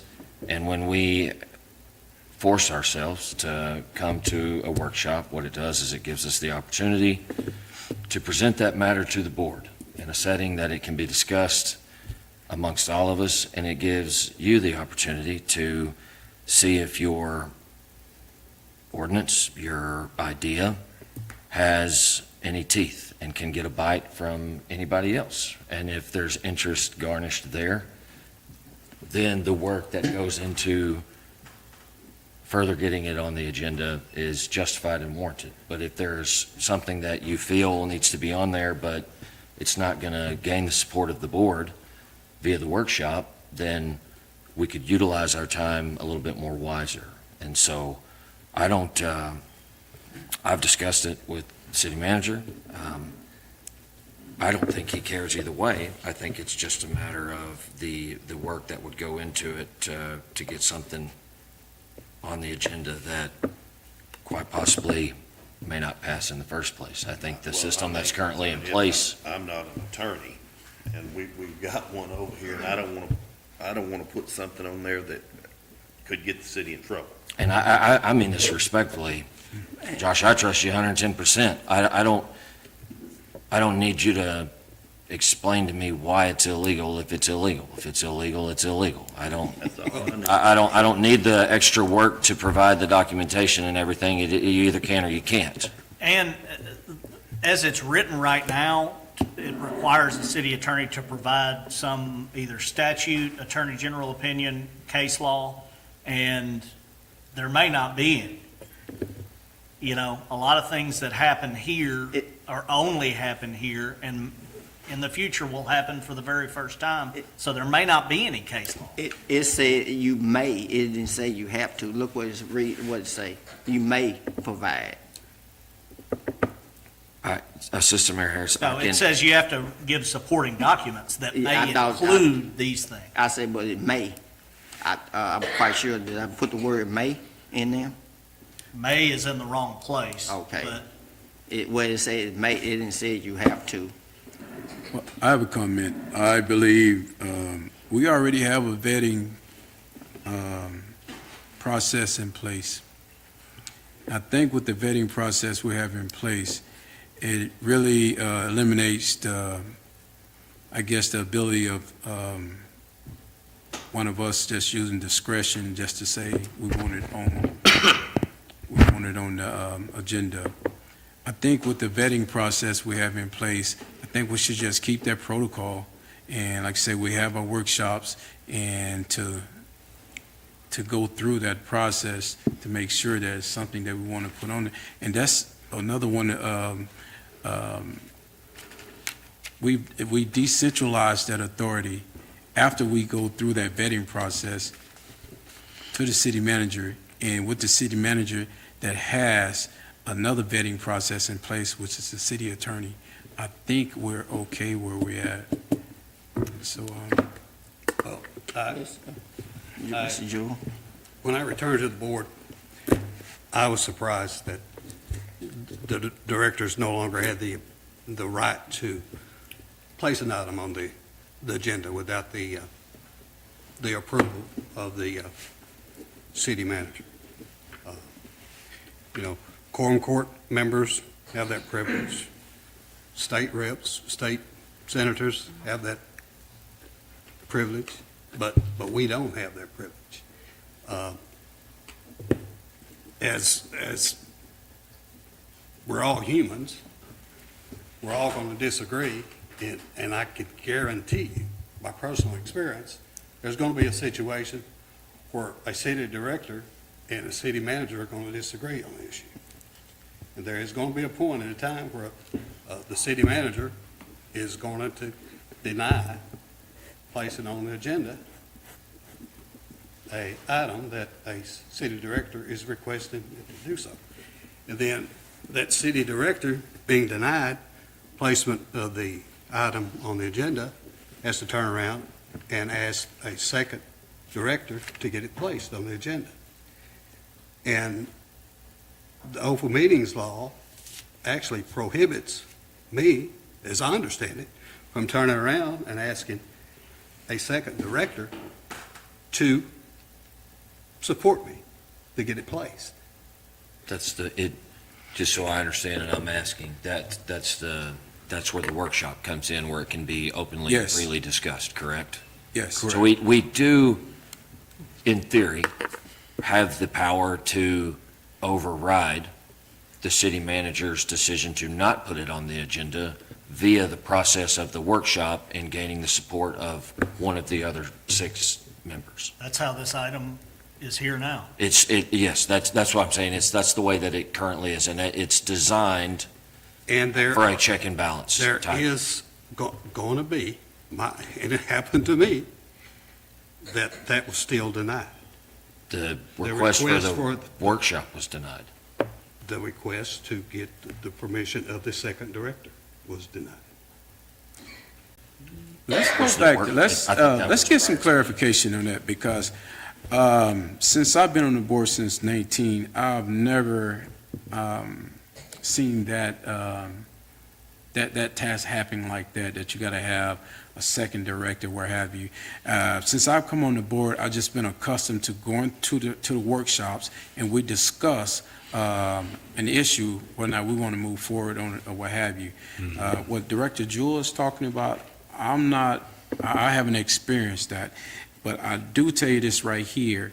From going through the workshop protocols that we've had, it has saved us a lot of time and a lot of our stakeholders and citizens' time by vetting these ideals at the workshops before we even get here to the board, which will save everyone a lot of time. I think Well, a is prime that the same example- thing? So we're going to vet it twice, right? I mean, isn't that the reason we have the discussions here?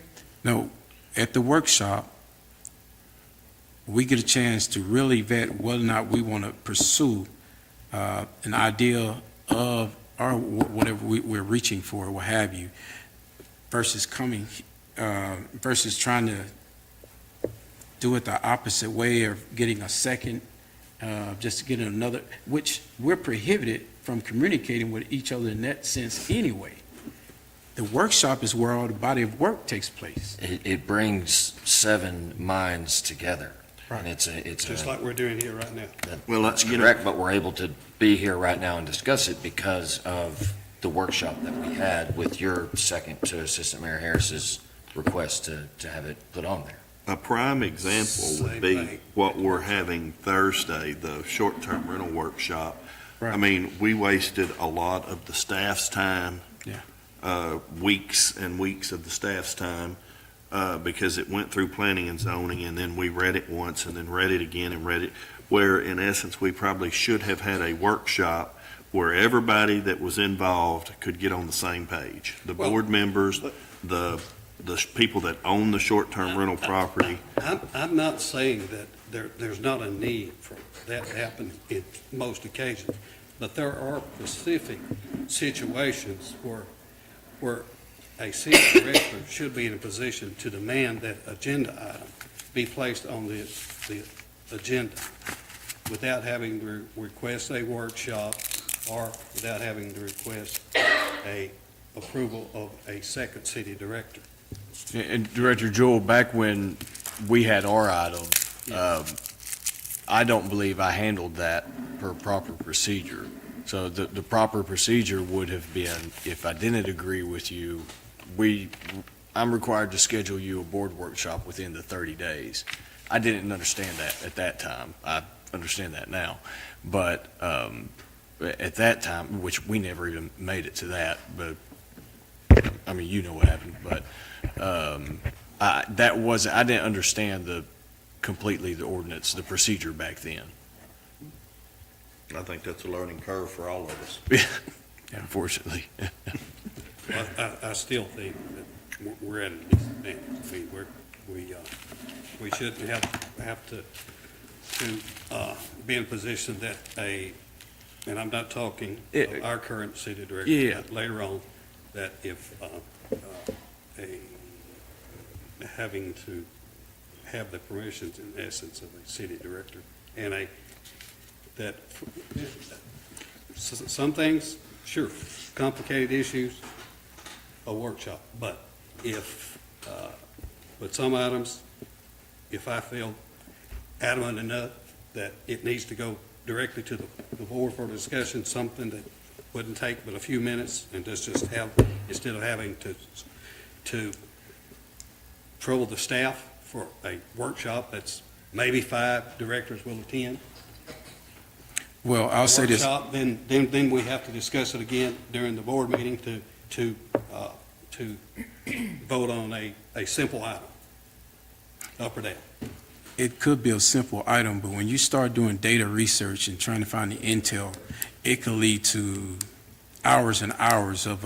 It was the practice prior to 2017 or whatever. It was in practice up to July 2017. It worked all those years. It worked all those years of 2017. And like I said before, it's all of a sudden become an issue the last few years. Yeah, and the common denominator was when we had a city employee, made him a city manager, that's when the issue arose. No. And then I was also told that, Lena, you were bringing up, I'm gonna say this too. I also said, Lena, you was making the mayor look bad because you was bringing up too many issues that she should be bringing up. So I was told that too, so that. I don't think it's a fair statement for you to make from that seat that it's an issue that we hired a city employee to be the city manager. And I'm gonna say Because that- it wasn't his decision to put this in place. Okay. Well, but my thing is something in place to oppress people, and you gonna continue the oppressing, then why is you want to continue something that it was put in place to oppress a person from the start? Oppress is not a fair word. He has no power or authority to keep it off the agenda. He can deny it to you, and then the system tells you to make a request for a workshop, and then it is your responsibility to gain approval from one of the other 6 members. Okay. And if that happens, he can't stop it from coming to the agenda. Okay, but what I'm trying to say is that was put in place to oppress a board member, and that was to oppress me. It wasn't to oppress a board member, it You was to weren't utilize here. our staff's time wisely. You wasn't here, so you wouldn't know. Look at the minutes. You wasn't here. I know I experienced that firsthand, the oppression. And I'll tell you this here, I know oppression. I wore a cap to a board meeting one day during that time. And so she wanted to know why I had a cap on. I thought, no, this is a public thing, I can wear a cap. So she was gonna call the chief up there, trying to tell me to take my cap off, and that was Ruth Penny Bell. And I wasn't gonna take my cap off. I wore a suit at every board meeting since I've been here, but we don't have no dress code. And there's nothing wrong with what you wear. But I'm just saying, that was done, that was one of the most oppressing eras. Can we just call a point of order? Oh, no, that's not a point of order. So we can just go back to. I'm gonna say, I've got the chair, so that's not a point of order. I'm going to the point showing why there was oppressed and why this was put on here. It was put on here because I was bringing up too much issue and to oppress a board member. And that's what it was done for. And it's continued done. And I said, what was the common denominator was? The common denominator was you had a city employee that came a city manager. And maybe his head got too big or whatever, I don't know. And I'm saying you got the same thing now, so. That's not fair. For the Well, record, that's not fair, and Yeah, that you can is say a very unprofessional statement for you to make. Well, in my opinion, is, no. You say, I guess next y'all can try to censor me for making my statement. No, I'm just gonna. You can say that. No, that crap was put on the board. Jenny, Heather, how many hours were put into trying to get this ordinance adopted tonight? 2 Ballpark it. 2 weeks. 2 weeks? Mhm. How long did the workshop I had take? to until 4:30 that Friday. And I'm gonna say this too, if you look at the An hour. current rules of order, on the current rules of order, that come Wednesday morning or Thursday morning, I should be able to get all the agenda item by the FOI request then. If they saying that it's already should be in place, that's not true. Director Harris, there's a Wednesday lot of morning, work. after the agenda item is supposed to be done, the way it's written up, that you should have the supporting document per se, and you should have all the information. That's when it is required for staff to have the information that we need in order to place it on the agenda. Staff still has a lot of work to do after that. So yes, the agenda deadline to put something on the agenda is that Wednesday. Okay, so what did you But we supposed to do have? a lot of work after that, So all the way up until Friday before the meeting. So what you supposed to have that, let's say if I want to put item on the agenda, you supposed to have all my item written out that Wednesday at 5 o'clock? Staff needs whatever documents that we need to support. If you are proposing the ordinance, then yes, we need all the documents to support that so that we can do the work that we need to get it ready to appear before the board. Yeah, and Josh has to write the resolutions and ordinances and everything. And there's a lot of We went back work. and forth on this ordinance Yeah, we a did. few times till We did. Friday afternoon. But I didn't see how you wrote, and then that's another issue as to should the city manager write the ordinance or should the one who presented the ordinance write it? See, Well, I can't write no ordinance, I'm telling you. I'm way too country for that. Practice I'm now not is the right, city attorney writes. The city attorney I mean writes the say, ordinance. I mean say the city attorney. I mean say the city But attorney. if somebody else wants to jump in and write these, I'd be more than happy to. No, You know how much red letter work you'd have to do going back and forth saying you can't do this, you can't do that, like that. And then, Respectfully, that's what we pay you for. well, and And so, for like- instance, me and Assistant Mayor Harris had disagreements on language. And I forwarded him a copy of the Word document, and he made the edits as he wanted. And so this is his ordinance with my input, but this is not the one that I proposed, let me say that. Well, let me Would just you, say. would you state as to what was your change, or what would you propose, or what? If I can recall it. Okay. One, I put in, as per current procedure, that the city manager designates an ordinance or a resolution. City manager and staff recommends or does not recommend. And so I put that in there because we went through the process of the workshop after he did not include it in the last agenda. And so that was in there. I wrote in the procedure, and forgive me, Assistant Mayor Harris, something to the effect of shall be approved by the city attorney. I did not include any language concerning the production of case law documents, Attorney General opinion, to support any denial by the city attorney to have it included in the agenda.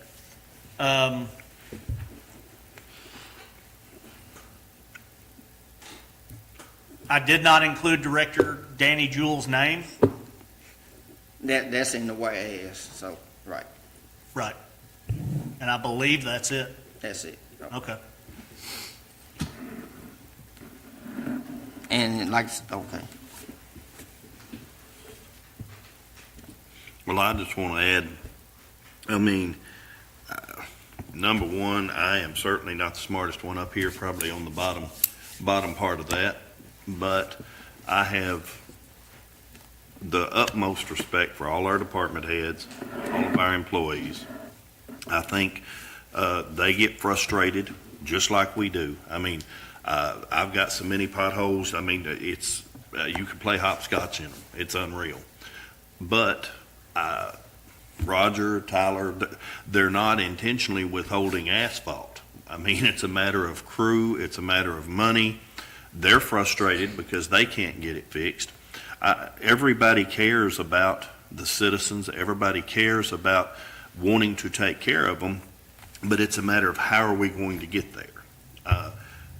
Police department, I've got the utmost respect for our police chief, our officers, Chief Fletcher, Heather, Jeannie, everybody. I mean, if I can't trust who is working for the city, then why do we have them?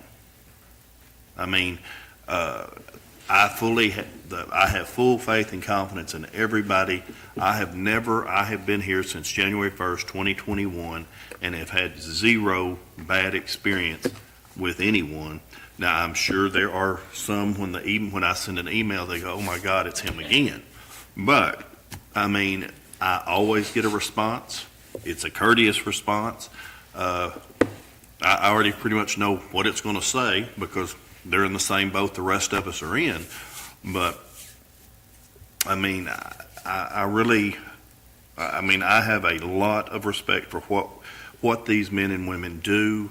And if I can't trust them, then why are they here? Well said. But I make a motion, we end discussion, and let's get on with this. And I got hungry dogs.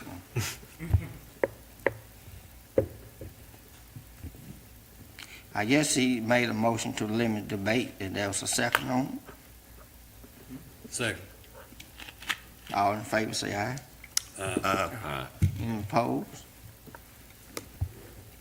I guess I'll oppose, but, well, then I can say anytime. But, okay, go ahead and, read the ordinance In its abbreviated. in abbreviated form, yeah. An ordinance amending ordinance number 21, 2017, and amending certain provisions of the City of Texarkana, Arkansas Code of Ordinances for declaring an emergency and for other purposes. Okay, it's read in first, what is the desire of the board for a second, reading? Or what's the direction do the board want for us to place the item on the second reading? Okay, well, it's no motion. Well, we got to, Well, now, it's, got to make a motion for the first reading, don't we? no, he already did, The first Read reading. it first. Second Read it reading, first, abbreviated then form. I asked what is the desire of the board direction for the second reading. Second reading, abbreviated form. please. Okay, Let's there's do a this. second and, there's a second. Knock it out. Is there a second? Second. Okay, it been motion and second to read in abbreviated form, will you call the roll? Director Jewell, Yes. Director Smith, Yes. Director Roberts, Yes. Director Brewer, Yes. Assistant Mayor Harris. Yes. An ordinance amending ordinance number 21, 2017, and amending certain provisions of the City of Texarkana, Arkansas Code of Ordinances for declaring an emergency and for other purposes. Okay, been read on second reading, what is direction of the board for the third final reading? Third and Third and final final. reading, abbreviated form. Second. Second.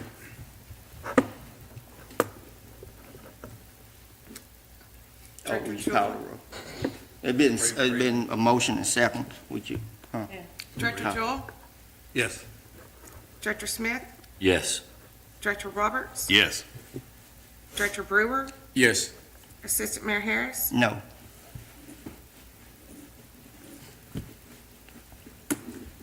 An ordinance amending ordinance number 21, 2017. I and thought you amend- needed fire to put on this, To read it a third time, yeah, Just a majority. to have it read. right. Yeah. You only got 4. That's a majority. That's a majority. Oh, okay, I thought you had to have at least 2/3. An ordinance amending ordinance number 21, 2017, and amending certain provisions of the City of Texarkana, Arkansas Code of Ordinances for declaring an emergency and for other purposes.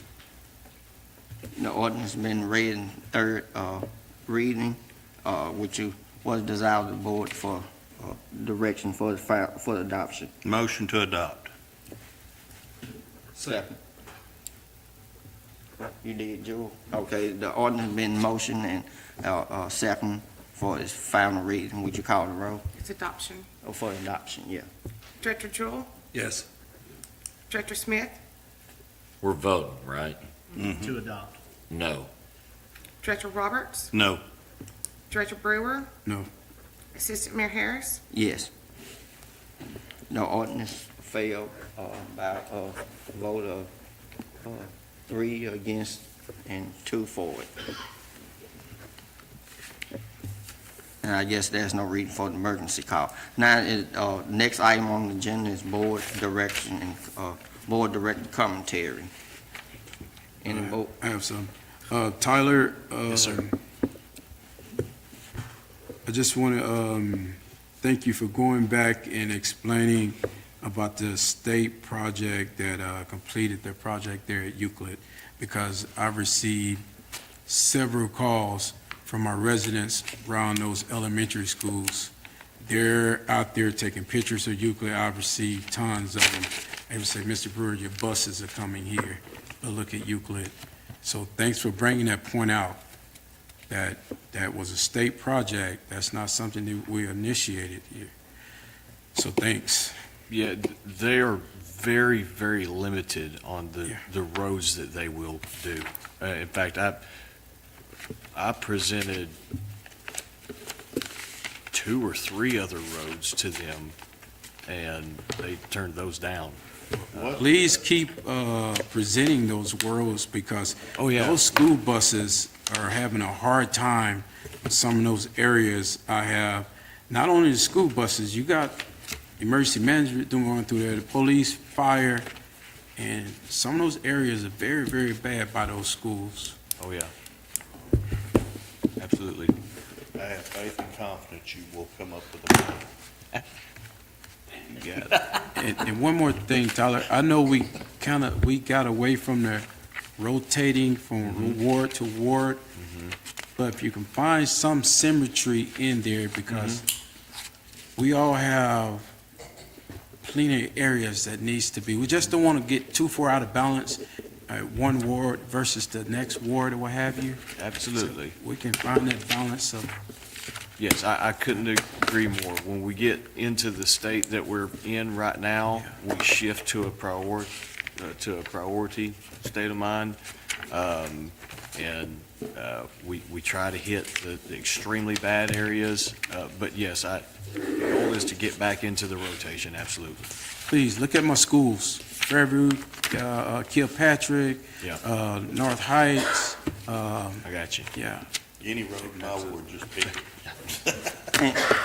And my other thing I want to ask you as to, when the people came up here and spoke, could you follow up with the board with some type of direction as to follow up? Because, With who?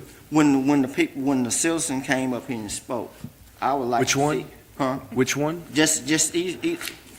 Oh, all of them? All of them. Okay. I would like to see some type of follow-up as to what has you done. Just say, for instance, the lady who spoke about the water issue, they got a $900-some water bill. Oh, yeah, What happened to that issue? yeah. Huh? Yeah. She had a leak. Huh? She had a leak. Okay. But like I said, it would be good to know what type of follow-up we getting from these, Right. from that, cause they come up here and we doesn't hear nothing. I want to see what type of action that the board is taking, well, not the board, but you as the city manager is taking, because, when it come down to, well, I say that another day, but where I gonna say the customer service, you is the customer service per se, so, No problem. all right. And if not, I guess, go ahead. You're still working on the response? I am. I'm roads. Yeah, Yes. I'm almost there. I haven't worked on it a single bit in the last 2 I'd like to weeks. be able to respond. Yes, I almost had it done before last board meeting, and I haven't got to pick it back up again the last 2 weeks. But yes, I'm almost there. What was that again? Kind of a uniform response to all these people on their potholes, give them some kind of data as to why we can't help. Is that what? Yeah, that's basically what I was Yeah, saying, that asking him that's why that brought it to up. do respond. And then, Working on it for some time now. Terry, is old Blackman Ferry you? Is that Absolutely. I've got every picture she's got times 10. Okay. You don't need these pictures? Oh, no. And then- It's total base fill. They what's the can't- status? Oh, my grandma lives on old Blackman Ferry. It's bad. Yeah, it's horrible. What is the status of Outer Bridge? On what? I brought up Outer Bridge at the last board. Yes, I met with Roger and Clay out there last week. We've got a plan together. We switched gears and decided to do something a little bit different. I don't have a schedule yet for when they're jumping on that, but it's supposed to be soon. But I'll get with them again tomorrow and see if we've got an idea yet when we're getting to it. Then Fairview Street. Which one is that? The base failure? Yeah, I guess so, yeah. The one I met with you and Roger. Uh-huh. We met on a bunch of them. I don't- Well, Fairview Street and then Pearl Street. What's the status of that? We're not doing any base repair right now. Mhm. We are solely trying to get potholes filled. Okay. Base repair requires 2 different crews. It requires our construction crew to go in and fix the base, and then our asphalt crew to come in behind them. And we've put base repair on halt for now to try to catch up on potholes. Okay, do you want any other comments? If not, we'll go ahead. No, and sir, I put- don't have anything. Next board meeting would be Monday, April the 7th, 2025. And then next, I guess we ready for Motion motion for for adjournment. adjournment. Monday the what? Yeah, it's not April. Whatever I got on here, I April know, the I see 7th, but somebody must made a mistake on there, huh? Did that's the right date? That was me. No. June the 2nd. Okay, that's why I was gonna ask you about that. We have a workshop May 22nd. That's Thursday. Do we have something the 21st? Heather, you Nothing's been called- scheduled. Huh? Nothing has been scheduled. Okay. That's the short-term rentals this Thursday. What They're else? feeding too. Okay. Yeah. Well, there's a motion and a second for. Motion for I'm gonna do adjournment? everything I can. What else, second? Okay. Second. Could you call it roll on adjourn? Director Jewell, Yes. Director Smith, Yes. Director Roberts, Yes. Director Brewer, Yes. Assistant Mayor Harris. Yes. We hereby adjourn.